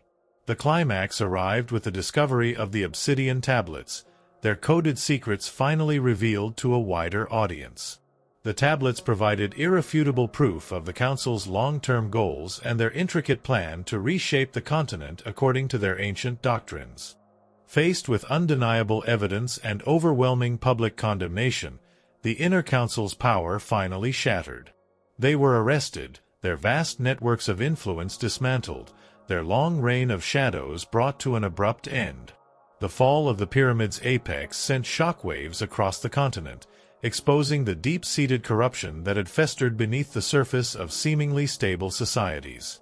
The revelation sparked widespread reforms and a renewed commitment to transparency and accountability in governance and other institutions. Kaelen, his task in this new and dangerous chapter finally complete, once again retreated into the shadows. The quiet he had sought for so long now seemed a little closer, the weight of the continent's hidden burdens slightly lighter. The obsidian labyrinth had been exposed, its apex shattered, and the light of truth had, for now, prevailed. But he knew, with a certainty born of experience, that the vigilance against the shadows must never cease, for new pyramids could always rise in unexpected places. Chapter 23: Seeds in the Wreckage. The continent breathed a collective sigh of relief as the pyramid's inner council faced justice, their centuries-long reign of manipulation brought to an end. The revelation sparked a continent-wide reckoning, with institutions and power structures undergoing intense scrutiny. The demand for transparency and accountability echoed in the halls of governance and the marketplaces alike. For Kaelen, the fall of the pyramid's apex brought a semblance of the quiet he had long sought. The immediate threats had been neutralized, the pervasive shadow that had loomed over the continent seemingly dispelled. He retreated once more into the anonymity he preferred, observing the unfolding changes from the periphery. The scholar, now a celebrated intellectual and advisor to several duchies, dedicated himself to promoting education and critical thinking, believing that knowledge was the most potent weapon against the resurgence of hidden manipulation. He traveled widely, lecturing and writing, urging people to question authority and to remain vigilant against those who sought to control from the shadows. The physician, his reputation as a compassionate healer now intertwined with that of a courageous truth-seeker, focused on reforming healthcare systems and advocating for the welfare of the marginalized, those most vulnerable to exploitation by clandestine organizations. His network of contacts became a vital source of information, a silent early warning system against any new stirrings in the darkness. The abbess, her moral authority amplified by her unwavering stance against the pyramid, spearheaded reforms within the church, purging corrupt elements and emphasizing a message of social justice and ethical leadership. Her influence became a powerful force for positive change, guiding the spiritual landscape towards greater integrity. Yet, despite these widespread efforts, Kaelen remained wary. He had witnessed firsthand the tenacity of those who sought power in the shadows, their ability to adapt and re-emerge in unexpected forms. The seeds of the pyramid's ideology, sown over centuries, might still lie dormant, waiting for fertile ground to sprout anew. His network of informants, though diminished with the dismantling of the inner council, remained active, his ears attuned to the subtle shifts in the continent's undercurrents. He listened for whispers of new alliances, the emergence of charismatic figures espousing similar doctrines, and any unusual patterns of influence. One particularly persistent rumor began to surface in the Eastern Territories, whispers of a new philosophical movement gaining traction among certain intellectual circles and disaffected youth. This movement, known as the Order of the Ascendant Flame, espoused a belief in a hidden elite, individuals possessing superior intellect and insight who were destined to guide society. Their rhetoric, though couched in seemingly progressive terms, echoed some of the core tenets of the pyramid's ideology: the belief in a select few who knew what was best for the masses and the justification of subtle manipulation to achieve their goals. Kaelen's concern grew as he learned more about the Order of the Ascendant Flame.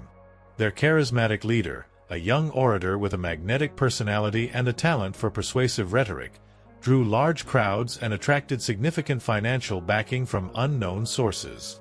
Their message resonated with those who felt disillusioned with the slow pace of reform and the lingering inequalities in society. He dispatched trusted contacts to infiltrate the Order's ranks, to learn more about their leadership, their funding, and their ultimate aims. The reports that came back were unsettling. While the Order publicly advocated for social change, their inner circles operated with a strict hierarchy and a disturbing level of secrecy. Their leader spoke of a necessary transition, a period of guided change that would ultimately lead to a new era of enlightenment, but the methods they employed often involved subtle coercion and the suppression of dissenting voices. The stylized eye within the pyramid had vanished, but Kaelen saw the faint outline of a new symbol emerging, a stylized flame reaching upwards, casting long and potentially deceptive shadows. He shared his concerns with his allies. The scholar, recognizing the intellectual roots of the Order's ideology in some of the more esoteric texts associated with the pyramid, warned of the seductive nature of such philosophies, particularly to those seeking simple solutions to complex problems. The physician noted a disturbing pattern of wealthy individuals, known for their past affiliations with the pyramid, quietly funding the Order's activities. The abbess reported unsettling trends within certain religious communities, with some charismatic figures subtly incorporating the Order's rhetoric into their teachings. They realized that the fight against hidden manipulation was far from over. The form of the threat might have changed, but the underlying ambition remained the same. The seeds of the old order were finding new soil in the fertile ground of societal unrest and disillusionment. Kaelen knew he couldn't allow this new movement to take root and grow into another shadow that could engulf the continent. He decided to confront the Order of the Ascendant Flame directly, to understand their leader's true intentions and to expose any hidden agenda before it was too late. His investigation led him to the Order's headquarters, a grand estate on the outskirts of a major city, a place that exuded an aura of both intellectualism and veiled power. Infiltrating this stronghold would be a challenge, requiring him to navigate not just physical security but also the fervent loyalty of the Order's followers. As Kaelen prepared to step back into the shadows, a familiar determination settled over him. The quiet he had briefly experienced was a reminder of what was worth fighting for. The shape of the shadow might change, but the need for vigilance remained constant. The seeds in the wreckage of the pyramid were beginning to sprout, and Kaelen knew he had to act before a new darkness could rise. The whispers of a new era were beginning, and he intended to ensure they did not become the ominous pronouncements of a new tyranny. Chapter 24: The Ascendant Flame's Embrace. The headquarters of the Order of the Ascendant Flame exuded an aura of intellectual fervor and carefully cultivated charisma. The estate, once the opulent residence of a disgraced noble with ties to the fallen pyramid, had been transformed into a center of learning and discourse, attracting a diverse following of intellectuals, artists, and disillusioned youths eager for purpose and direction. Kaelen, observing from the periphery, noted the almost hypnotic effect the Order's leader, a young man named Lysander, had on his followers. Lysander's speeches were captivating, weaving together philosophical concepts with impassioned calls for societal reform. He spoke of a new era of enlightenment, guided by those with the vision and intellect to lead humanity towards its true potential. Infiltrating the estate required a different approach than Kaelen's previous endeavors. Brute force and stealth would be ineffective against the dedicated followers who moved with an almost religious zeal. He needed to understand the inner workings of the Order, to identify any cracks in their seemingly unified facade, and to find a way to reach Lysander himself. Using a carefully constructed identity as a disillusioned scholar seeking intellectual enlightenment, Kaelen managed to gain entry into the Order's inner circles. He attended Lysander's lectures, participated in their philosophical discussions, and slowly began to build trust with some of the Order's key members. He discovered a complex hierarchy within the Order, with Lysander at the apex, surrounded by a council of advisors who controlled various aspects of the movement: recruitment, finances, and ideological dissemination. He also noted the presence of a more secretive inner sanctum, access to which was strictly limited to Lysander's most trusted confidants. As Kaelen spent more time within the Order, he began to notice subtle inconsistencies in Lysander's rhetoric and the Order's practices. While publicly advocating for transparency and social justice, their internal workings were shrouded in secrecy, and dissenting voices were quietly marginalized. The promised era of enlightenment seemed to come with an unspoken demand for absolute obedience. He also observed the flow of finances into the Order. While Lysander publicly appealed for donations from his followers, the bulk of their funding appeared to originate from a few wealthy benefactors who remained conspicuously in the shadows, their identities closely guarded. The names he managed to glean through careful observation and whispered conversations bore a chilling familiarity: individuals with known ties to the remnants of the pyramid. Kaelen's suspicions deepened. Was the Order of the Ascendant Flame truly a new movement, or was it simply the pyramid's ideology repackaged for a new generation, a serpent shedding its old skin? Was Lysander a visionary leader, or merely a charismatic puppet controlled by unseen hands? He managed to befriend one of Lysander's close advisors, a young woman named Ilara, who seemed to harbor a quiet unease about some of the Order's more secretive practices. Through carefully worded conversations and shared doubts, Kaelen began to sow seeds of skepticism in her mind. He shared his concerns about the Order's funding and the echoes of the pyramid's rhetoric he had detected in Lysander's speeches. Ilara, initially resistant to questioning her charismatic leader, gradually began to acknowledge the inconsistencies she herself had observed. Together, they began to discreetly investigate the Order's inner workings, delving into their financial records and seeking access to the forbidden inner sanctum. The information they uncovered was disturbing. The wealthy benefactors were indeed remnants of the pyramid, seeking to regain influence through this new movement. The inner sanctum held not profound philosophical insights, but meticulously crafted propaganda and strategies for manipulating public opinion. The necessary transition Lysander spoke of was revealed to be a gradual erosion of democratic principles, a subtle shift towards an elitist form of governance controlled by the Order. The promise of enlightenment was a deceptive lure to attract followers to their ultimately self-serving agenda. Kaelen knew he had to expose Lysander and the true nature of the Order before their influence grew too strong. With Ilara's help, they gathered irrefutable evidence of the Order's hidden agenda and their connections to the remnants of the pyramid. Their plan was to reveal the truth publicly, during one of Lysander's large and influential speeches. Ilara, risking everything, agreed to plant the evidence within the Order's broadcasting equipment, ensuring it would be displayed for all to see. During Lysander's next captivating address, as he spoke of a glorious future guided by the enlightened few, the evidence Ilara had planted flashed across the large screens behind him. Financial ledgers detailing the secret funding, internal documents outlining their manipulative strategies, and even excerpts from the pyramid's old doctrines subtly woven into Lysander's speeches. The effect was immediate and devastating. The spell Lysander had cast over his followers shattered as they witnessed the undeniable proof of his deception. Disbelief turned to anger and disillusionment. Chaos erupted among the crowd. Lysander, his charismatic facade crumbling, desperately tried to regain control, but his words now rang hollow in the face of the evidence. His carefully constructed movement began to unravel before his eyes. Kaelen, stepping out of the shadows, addressed the stunned audience, explaining the Order's true nature and their connection to the defeated pyramid. His words, carrying the weight of his past battles against hidden manipulation, resonated with the disillusioned followers. Lysander and his inner council were arrested, their movement exposed as a thinly veiled attempt to resurrect the old order under a new guise. The remnants of the pyramid's influence, seeking to exploit the idealism of a new generation, had been thwarted. As the dust settled, a new wave of vigilance swept across the continent.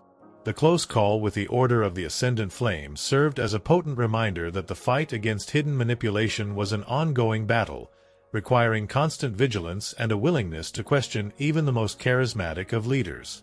Kaelen, once again fading into the background, felt a deeper sense of hope. The seeds of the old darkness had been identified and uprooted before they could take hold. The quiet he sought might still be elusive, but the continent had learned a valuable lesson, a testament to the enduring power of truth and the importance of remaining ever watchful for new shades of shadow. The ascendant flame had been extinguished, its embrace revealed as a deceptive warmth masking a cold and calculating ambition. The vigilance continued. Chapter 25. The Lingering Embers. The unmasking of Lysander and the dismantling of the Order of the Ascendant Flame brought another wave of cautious optimism to the continent. The swift and decisive action had prevented a potential resurgence of the pyramid's ideology, a stark reminder of the need for continued vigilance against those who sought to manipulate society from the shadows. Kaelen, observing from his self-imposed periphery, noted a subtle shift in the collective consciousness. There was a greater awareness of the potential for hidden agendas, a newfound skepticism towards charismatic leaders and seemingly utopian movements. The lessons learned from the pyramid and its attempted reincarnation had taken root, fostering a more critical and discerning populace. His allies, the scholar, the physician, and the abbess, continued their work, their influence now amplified by their proven commitment to truth and justice. The scholar dedicated his efforts to promoting media literacy and critical thinking skills, empowering individuals to discern fact from carefully crafted fiction. The physician expanded his network of community health workers, creating local hubs of trust and information that could serve as early detectors of social manipulation. The abbess championed interfaith dialogue and cooperation, building bridges between different communities to prevent the exploitation of religious divisions. Yet, despite these positive developments, Kaelen felt a lingering unease, a sense that the embers of the past were not entirely extinguished. The human desire for power and control, the susceptibility to charismatic rhetoric, these were enduring traits that could be exploited anew. His network of contacts, though now operating in a more stable environment, continued to provide him with information, subtle whispers of unusual activities in the continent's less illuminated corners. He learned of isolated incidents, the sudden acquisition of influence by previously unknown individuals in remote regions, the emergence of small, secretive societies with unusual beliefs, and the unexplained movement of resources in areas far from the major centers of power. These were not large-scale movements like the Pyramid or the Order of the Ascendant Flame, but rather small, localized occurrences, like scattered embers that could potentially ignite a larger conflagration if left unchecked. One particular series of reports caught his attention. From the southern coastal regions came whispers of a secretive organization known as the Silent Tide. This group operated with extreme discretion, their activities shrouded in rumor and innuendo. They seemed to be focused on acquiring influence within maritime trade and local governance, their methods subtle and their goals unclear. The whispers spoke of unusual shipping manifests, of individuals rising to positions of power with inexplicable speed, and of a pervasive atmosphere of secrecy and fear in the coastal towns where the silent tide had taken root. Kaelen decided to investigate. The fragmented information reminded him of the early stages of both the pyramids and the architect's rise, small, seemingly insignificant actions that gradually coalesced into a larger threat. He traveled south, drawn by the unsettling whispers on the sea breeze. The coastal regions were a world apart from the duchies and the inland territories he knew. The rhythm of life was dictated by the tides and the currents, and the communities were insular, their loyalties often tied to the sea and their local traditions. Infiltrating this close-knit society proved more challenging than his previous endeavors. He spent weeks observing the coastal towns, immersing himself in the local culture, and patiently building trust with the wary inhabitants. He learned of the silent tide's subtle influence, their control over key ports and trade routes, and the fear they instilled in those who dared to oppose them. Their symbol was not a stylized eye or a rising flame, but a subtle, almost imperceptible marking, a small, stylized wave that appeared in unexpected places, on the hulls of certain ships, etched into the doorframes of influential merchants, woven into the fabric of local officials' clothing. As Kaelen delved deeper, he discovered that the silent tide's goals were not simply local control. The whispers spoke of a larger ambition, a desire to manipulate maritime trade across the entire continent, potentially disrupting established economic structures and amassing immense wealth and power. He also learned of their leader, a mysterious figure known only as the Navigator, whose identity remained completely unknown. The Navigator operated entirely through intermediaries, his commands carried out with unwavering obedience by the tide's devoted followers. Infiltrating the silent tide's inner circles proved incredibly difficult. Their secrecy was absolute, their loyalty unwavering. Kaelen found himself facing a wall of silence and suspicion. However, through a chance encounter with a disgruntled former member, a fisherman who had witnessed the tide's ruthless methods firsthand, Kaelen gained a crucial lead.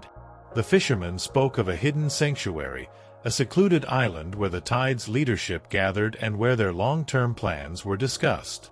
Reaching this island would be a perilous undertaking, requiring him to navigate treacherous waters and evade the tide's maritime patrols.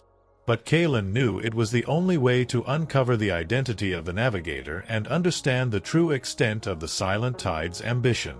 Under the cover of a moonless night, Kaelen, accompanied by the disillusioned fisherman, set sail towards the hidden island. The whispers on the sea breeze carried a new sense of urgency, a premonition of another looming threat on the horizon. The embers of the past might have been subdued, but new flames were beginning to flicker in unexpected corners of the continent, and Kaelen knew his watch was far from over. The tide was rising silently, and he intended to uncover the secrets hidden beneath its surface before it could engulf the land.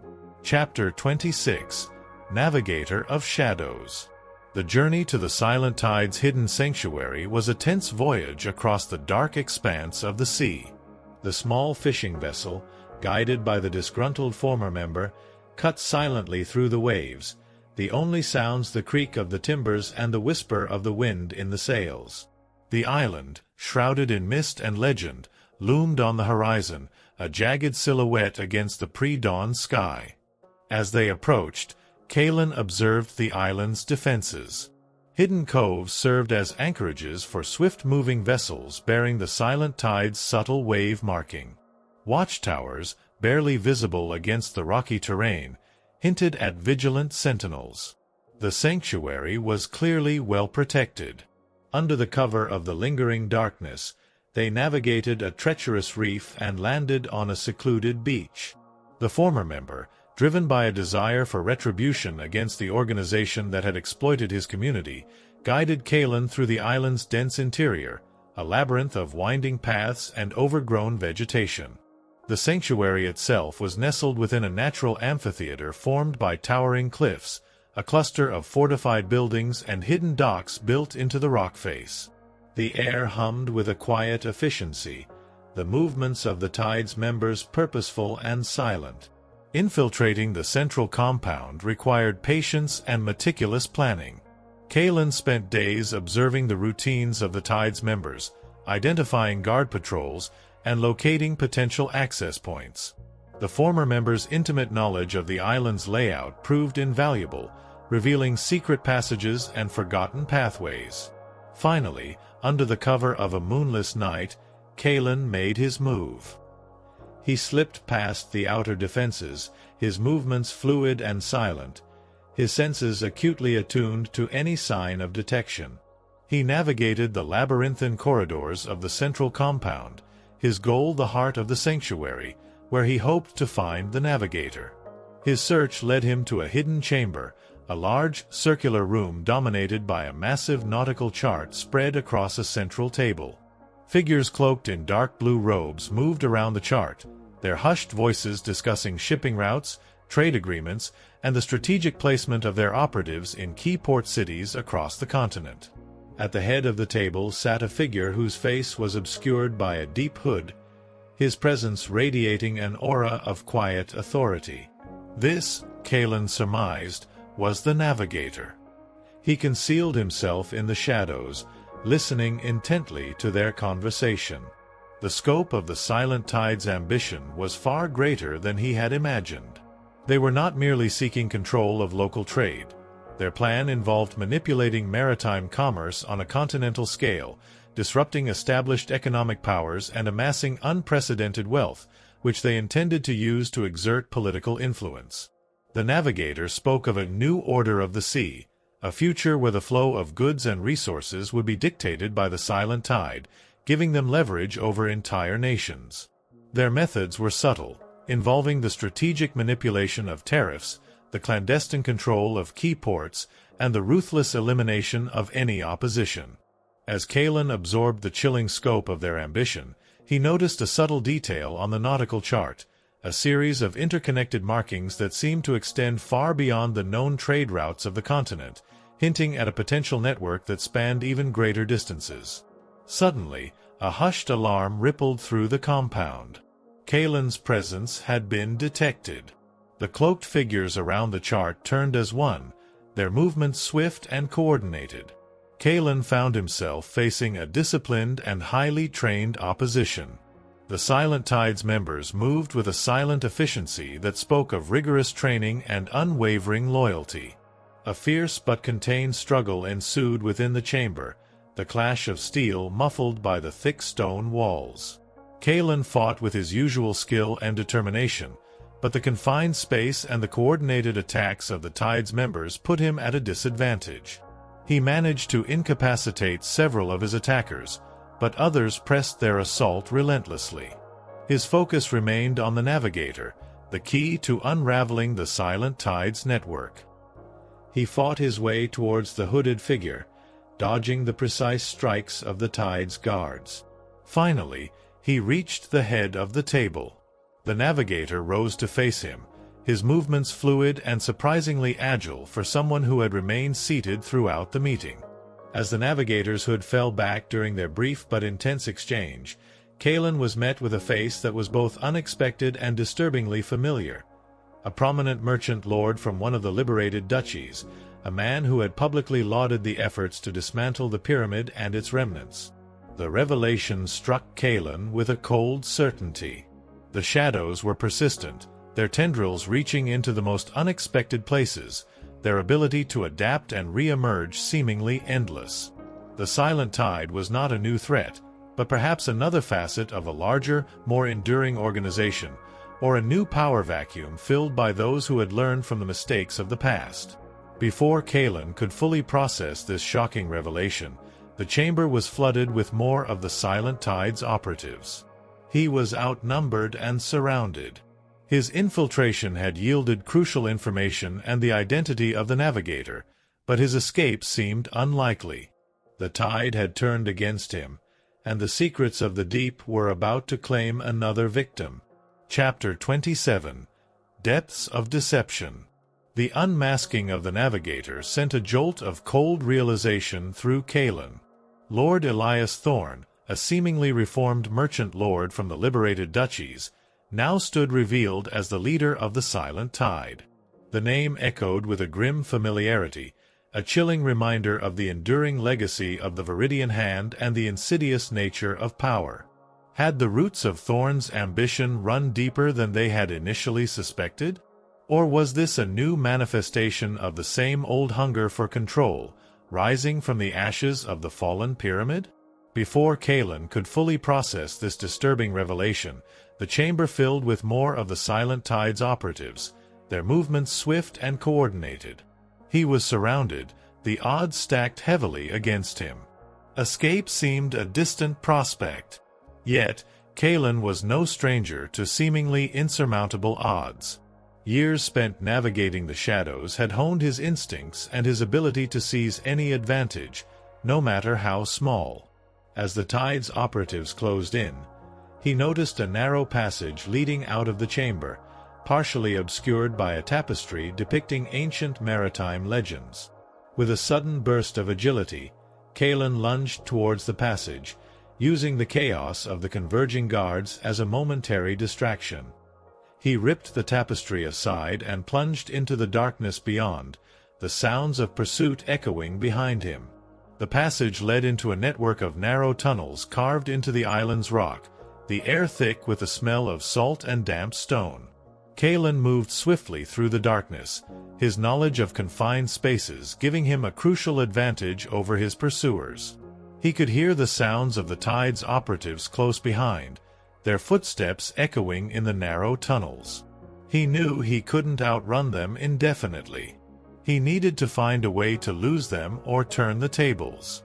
His instincts led him deeper into the labyrinthine tunnels, which eventually opened into a series of hidden caverns overlooking the sea. The crashing waves provided a natural cover for his movements, and the jagged rocks offered potential hiding places. He managed to evade his immediate pursuers by utilizing the treacherous terrain, but he knew that Lord Thorne would not give up easily. The navigator commanded a vast and well-organized network, and the island would soon be swarming with his loyal followers. Meanwhile, back in the liberated duchies, Kaelen's prolonged silence began to raise concerns among his allies. The scholar, the physician, and the abbess, having grown accustomed to his occasional updates, sensed that something was amiss. Utilizing their respective networks, they began to discreetly inquire about any unusual maritime activity or the movements of prominent merchant lords, their unease centering on Lord Elias Thorne, whose sudden rise to prominence after the fall of the pyramid had always struck them as somewhat suspicious. Their inquiries yielded unsettling information. Thorne's shipping interests had expanded rapidly in recent years, his influence in coastal governance growing exponentially. There were also whispers of clandestine meetings and a tight-knit group of loyalists who seemed to operate outside his legitimate business dealings.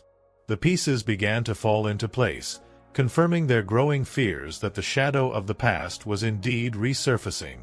They knew Kaelen had likely stumbled upon something significant and was now in danger. Determined to aid their friend, they began to pool their resources and contacts, seeking a way to reach him or at least uncover the truth behind Lord Thorne's resurgence. The abbess contacted sympathetic monastic orders with coastal holdings, the physician reached out to his network among seafaring communities, and the scholar delved into historical records of maritime power struggles. Back on the island, Kaelen found a temporary sanctuary in a hidden sea cave, the entrance concealed by a curtain of cascading water. He tended to his minor injuries and considered his next move. He was trapped on the island, facing a well-entrenched enemy with significant resources. His only advantage was his knowledge of the shadows and his determination to expose the truth. He decided to use the island itself against the Silent Tide. Utilizing the network of tunnels and caverns, he began a campaign of disruption, sabotaging their operations, creating diversions, and sowing seeds of doubt among their ranks. He moved like a phantom, his actions creating chaos and undermining the tide's carefully maintained efficiency. His actions did not go unnoticed. Lord Thorn, alerted to the presence of an intruder who seemed to know the island's secrets, intensified the search, his operatives scouring every corner of the sanctuary. The confrontation between Kaelen and Lord Thorn became a deadly game of cat and mouse, played out in the labyrinthine depths of the island. Kaelen used his knowledge of the shadows to evade capture, while Thorn deployed his forces with ruthless precision. Finally, Kaelen managed to intercept a coded communication revealing Thorn's ultimate plan: to use his control over maritime trade to destabilize the economies of the liberated duchies, creating the chaos necessary for him to seize political power. The new order of the sea was merely a stepping stone to a much larger ambition. Armed with this crucial information, Kaelen knew he had to find a way to escape the island and alert his allies. He contacted the disillusioned fishermen, who had remained hidden, and together they devised a daring plan to signal for help. Using a makeshift signal fire built on a remote cliff overlooking the sea, they hoped to attract the attention of any passing ships or the contacts their allies might have managed to establish. The risk was immense, but the alternative was to be swallowed by the silent tide's depths of deception. The embers of the past were indeed rekindling, and the fight for the future of the continent was far from over. Chapter 28. Beacon in the Tempest. The signal fire blazed against the inky canvas of the night sky, a desperate beacon flickering in the tempestuous darkness. Kaelen and the fishermen watched with bated breath, the roar of the waves crashing against the cliffs a constant reminder of their isolation and the ever-present threat of discovery. Hours crawled by with agonizing slowness. Hope dwindled with each passing wave, the fear of being discovered by the silent tide's patrols growing stronger. Just as despair began to set in, a faint light appeared on the horizon, a small vessel cutting through the darkness, its course unwavering towards their signal. Relief washed over Kaelen, a momentary respite in the relentless tension. Their desperate gamble had paid off. His allies, alerted to his predicament and armed with the unsettling information they had gathered about Lord Thorn, had managed to locate him. The small vessel, crewed by trusted contacts of the physician and guided by a local sailor familiar with the treacherous waters around the island, carefully navigated the hidden coves and anchored near their position. A small landing party, including the physician himself, reached the shore. The reunion was brief but heartfelt, a silent acknowledgement of the danger they had all faced. Kaelen quickly shared the shocking revelation of Lord Thorn's identity and the details of his plan to destabilize the duchies through maritime control.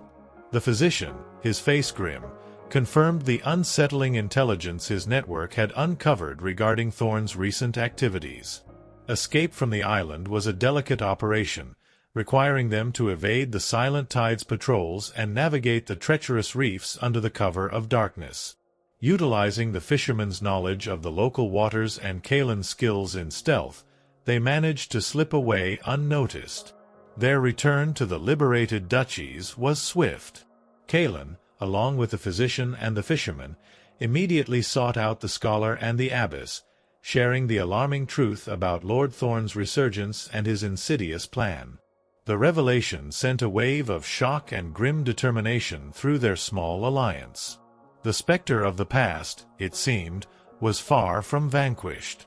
Lord Thorn's betrayal was a stark reminder of the enduring allure of power and the need for constant vigilance against those who sought to manipulate society for their own gain. The scholar, his initial shock giving way to intellectual analysis, began to dissect Thorn's plan, identifying key vulnerabilities and potential countermeasures. The abbess, her moral authority unwavering, rallied influential figures within the church and the nobility, urging them to condemn Thorn's actions and support the efforts to expose his treachery. The physician mobilized his network of contacts, preparing to disseminate information and gather further intelligence on Thorn's operations. Kaelen, his resolve hardened by his near capture, focused on gathering irrefutable evidence of Thorn's leadership of the Silent Tide and his plans for economic and political destabilization. Utilizing the information he had gleaned on the island and the resources provided by his allies, he began to infiltrate Thorn's network within the duchies.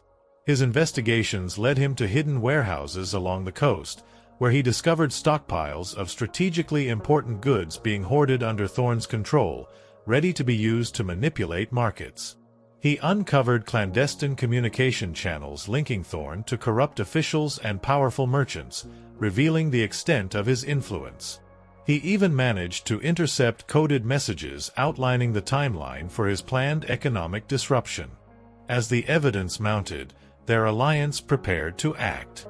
The scholar crafted a compelling exposé, detailing Thorn's betrayal and his insidious plan, backed by the irrefutable proof Kaelen had gathered. The physician ensured the widespread dissemination of this information through his network. The abbess used her influence to sway public opinion and garner support for their cause among the influential elite. The revelation of Lord Thorn's treachery sent shockwaves through the liberated duchies. The man who had seemingly embraced the new order was now revealed as a cunning manipulator seeking to seize power through economic sabotage. Public outrage was swift and intense, the memory of the Viridian Hand and the architect still fresh in their minds.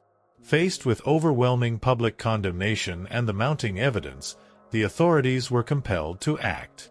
Lord Thorn was arrested, his assets seized, and a full-scale investigation launched into his network and the activities of the Silent Tide. The confrontation was swift and decisive. Thorn's carefully constructed web of influence began to unravel under scrutiny. His loyalists, facing exposure and the weight of public opinion, quickly abandoned him. The Silent Tide, its leader unmasked and its operations exposed, crumbled. The continent once again breathed a sigh of relief, the lingering embers of the past seemingly extinguished for good. The vigilance of Kaelen and his allies had averted another potential crisis, reaffirming the importance of remaining ever watchful against the shadows. Yet, as the immediate threat subsided, Kaelen felt a familiar sense of unease. The ease with which Lord Thorn had managed to rise to power again, the depth of his deception, served as a stark reminder of the enduring nature of ambition and the constant struggle against those who sought to exploit the vulnerabilities of society. The beacon in the tempest had guided them through the immediate danger, but the vigilance on the horizon could never truly cease.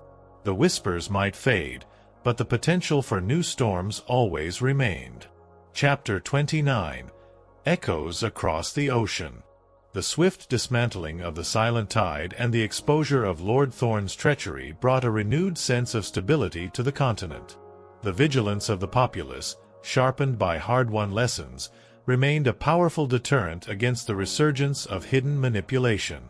The scholar, the physician, and the abbess continued their work, their influence now deeply ingrained in the fabric of the newly reformed societies.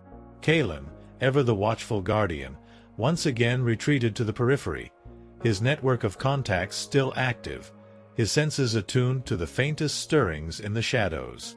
The quiet he had sought remained elusive, replaced by a constant awareness of the potential for darkness to resurface in unexpected forms. Months passed without significant incident. A fragile peace settled over the continent, allowing for a period of rebuilding and consolidation. Trade flourished, communication improved, and a sense of cautious optimism prevailed. Yet, Kaelen could not shake a persistent feeling of unease, a sense that the threats they had faced were merely ripples in a larger, unseen current. One crisp autumn evening, a new thread emerged from the tapestry of whispers he monitored. These whispers originated not from within the continent, but from across the vast ocean to the west, carried by sailors and merchants arriving at the bustling port cities. The tale spoke of a powerful and secretive trading company that had begun to exert an unusual level of influence in the distant western lands. This company, known as the Westwind Trading Guild, controlled vast resources and commanded a formidable fleet. Their methods were described as ruthlessly efficient, their expansion seemingly unstoppable. Initially, the whispers were dismissed as mere accounts of successful merchants in faraway lands. But as more stories surfaced, a pattern began to emerge. These stories spoke of the guild's unusual level of autonomy, their ability to operate outside the jurisdiction of local rulers, and the almost cult-like loyalty of their employees, who spoke of the guild's enigmatic leader with a mixture of awe and fear. Kaelen's interest was piqued. The guild's seemingly unchecked power and the air of secrecy surrounding their operations echoed the early stages of the Viridian Hand and the Architect's rise. He shared these unsettling whispers with his allies. The scholar, ever intrigued by the interplay of economics and power, delved into trade histories and maritime law, searching for any precedents or parallels to the Westwind Trading Guild's unusual influence. The physician, with his international network of healers and travelers, began to discreetly inquire about the guild's reputation and any unusual health patterns or disappearances in the western lands. The abbess, through her extensive religious contacts, sought information about any unusual missionary activities or the spread of new, potentially manipulative belief systems originating from the West. Their combined inquiries painted an increasingly concerning picture. The Westwind Trading Guild was not merely a successful trading enterprise. They possessed a level of organization and control that suggested a hidden agenda. Rumors of their involvement in local conflicts and their manipulation of trade agreements hinted at a desire for political influence that extended beyond mere economic gain.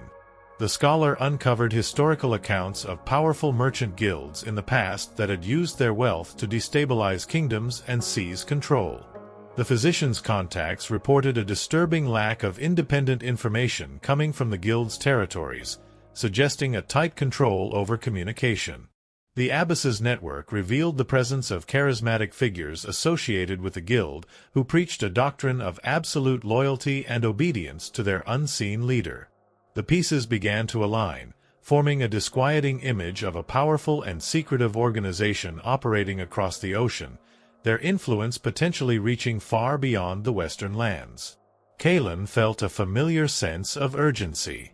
If the Westwind Trading Guild's ambitions were as far-reaching as the whispers suggested, they could pose a new and significant threat to the hard-won peace of the continent. He knew he had to investigate firsthand. The echoes from across the ocean were growing louder, and he could not ignore the potential danger they represented. He informed his allies of his decision to travel west, to infiltrate the Westwind Trading Guild and uncover the truth behind their enigmatic operations.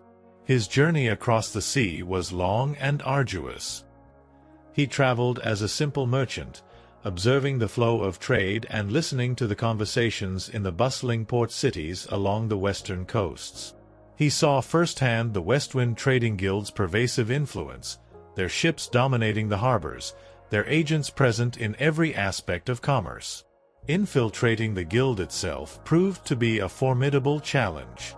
Their security was tight, their members fiercely loyal and deeply indoctrinated.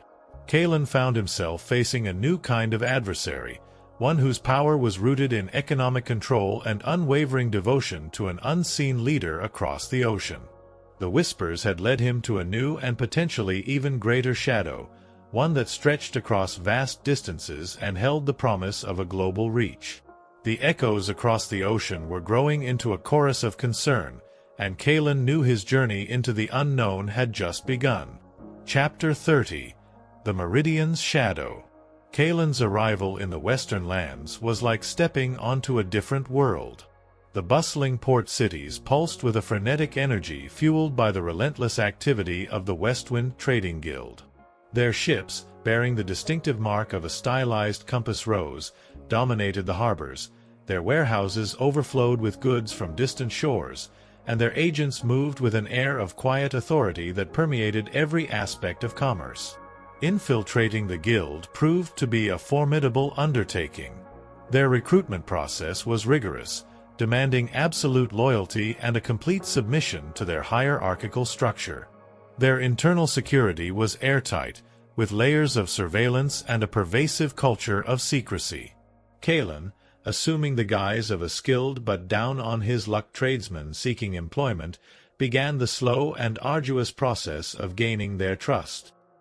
He started at the lowest rungs, working long hours on the docks, enduring the harsh conditions and the demanding oversight of the guild's foreman.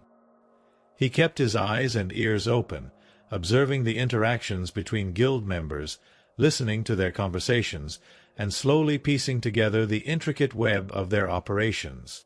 He noted the almost fanatical devotion the guild's employees held for their unseen leader, referred to only as the Meridian. His pronouncements, disseminated through carefully crafted directives and charismatic local representatives, were treated with an almost religious reverence. The Meridian was portrayed as a visionary, a guiding hand leading the Western lands towards unprecedented prosperity. As Kaelen climbed the ranks, demonstrating his skills and unwavering dedication, he gained access to the guild's inner circles. He witnessed firsthand the ruthlessly efficient methods they employed, their meticulous control over trade routes, their strategic manipulation of markets, and their swift and decisive crushing of any competition. He also observed the subtle but pervasive influence the guild exerted over local governance. Officials seemed hesitant to challenge their authority, and laws appeared to be subtly shaped to favor their interests. The prosperity they brought seemed to come at the cost of local autonomy and a growing dependence on the guild's seemingly benevolent control. Within the guild's central headquarters, a sprawling complex overlooking the main harbor, Kaelen discovered a hidden archive, a vast repository of records detailing the guild's history, their financial dealings, and their long-term strategic plans. The sheer scope of their ambition was staggering. The Meridian's vision extended far beyond mere economic dominance of the Western lands. The documents hinted at a global strategy, a plan to control key trade routes and resources across the entire world, subtly shifting the balance of power on a scale Kaelen had never before encountered. The archive also contained cryptic references to the convergence of meridians, a long-term goal that seemed tied to astronomical alignments and the control of specific geographical locations across the globe. The implications were chilling, suggesting a plan that spanned continents and generations. As Kaelen delved deeper into the guild's secrets, he encountered a small faction within the organization that harbored doubts about the Meridian's true intentions. These individuals, often long-serving members who had witnessed the guild's methods firsthand, shared their growing unease in hushed whispers. They spoke of a creeping authoritarianism beneath the veneer of prosperity, of dissenting voices being silenced, and of a growing sense that they were serving a hidden agenda far more sinister than simple economic success. Kaelen cautiously approached these dissenters, sharing his own observations and his past experiences with shadowy organizations. He found a receptive audience, individuals who were beginning to question their unwavering loyalty to the unseen Meridian. Together, they began to gather evidence of the guild's more nefarious activities, their involvement in suppressing local dissent, their manipulation of trade for political gain, and the unexplained disappearances of those who dared to oppose them. Their investigation led them to a hidden chamber beneath the guild's headquarters, a clandestine communication center where coded messages were exchanged with unknown entities across the ocean. The technology they encountered was unlike anything he had seen before, hinting at advanced knowledge and far-reaching connections. As they deciphered some of the coded messages, a disturbing picture began to emerge. The Meridian was not merely an ambitious merchant leader. The messages suggested a connection to the ancient organization behind the stylized eye within the pyramid, a continuation of their long-term plan for global influence, now leveraging economic power on an unprecedented scale. The convergence of meridians appeared to be a key phase in this ancient ambition. Suddenly, their clandestine activities were discovered. The alarm was raised, and Kaelen and his newfound allies found themselves facing the full force of the Westwind Trading Guild's formidable security apparatus. The Meridian's shadow, it seemed, stretched far and wide, and those who dared to expose it would face swift and ruthless retribution. The echoes across the ocean had led Kaelen to the heart of a new and terrifying threat, one that spanned continents and whispered of an ancient, enduring darkness.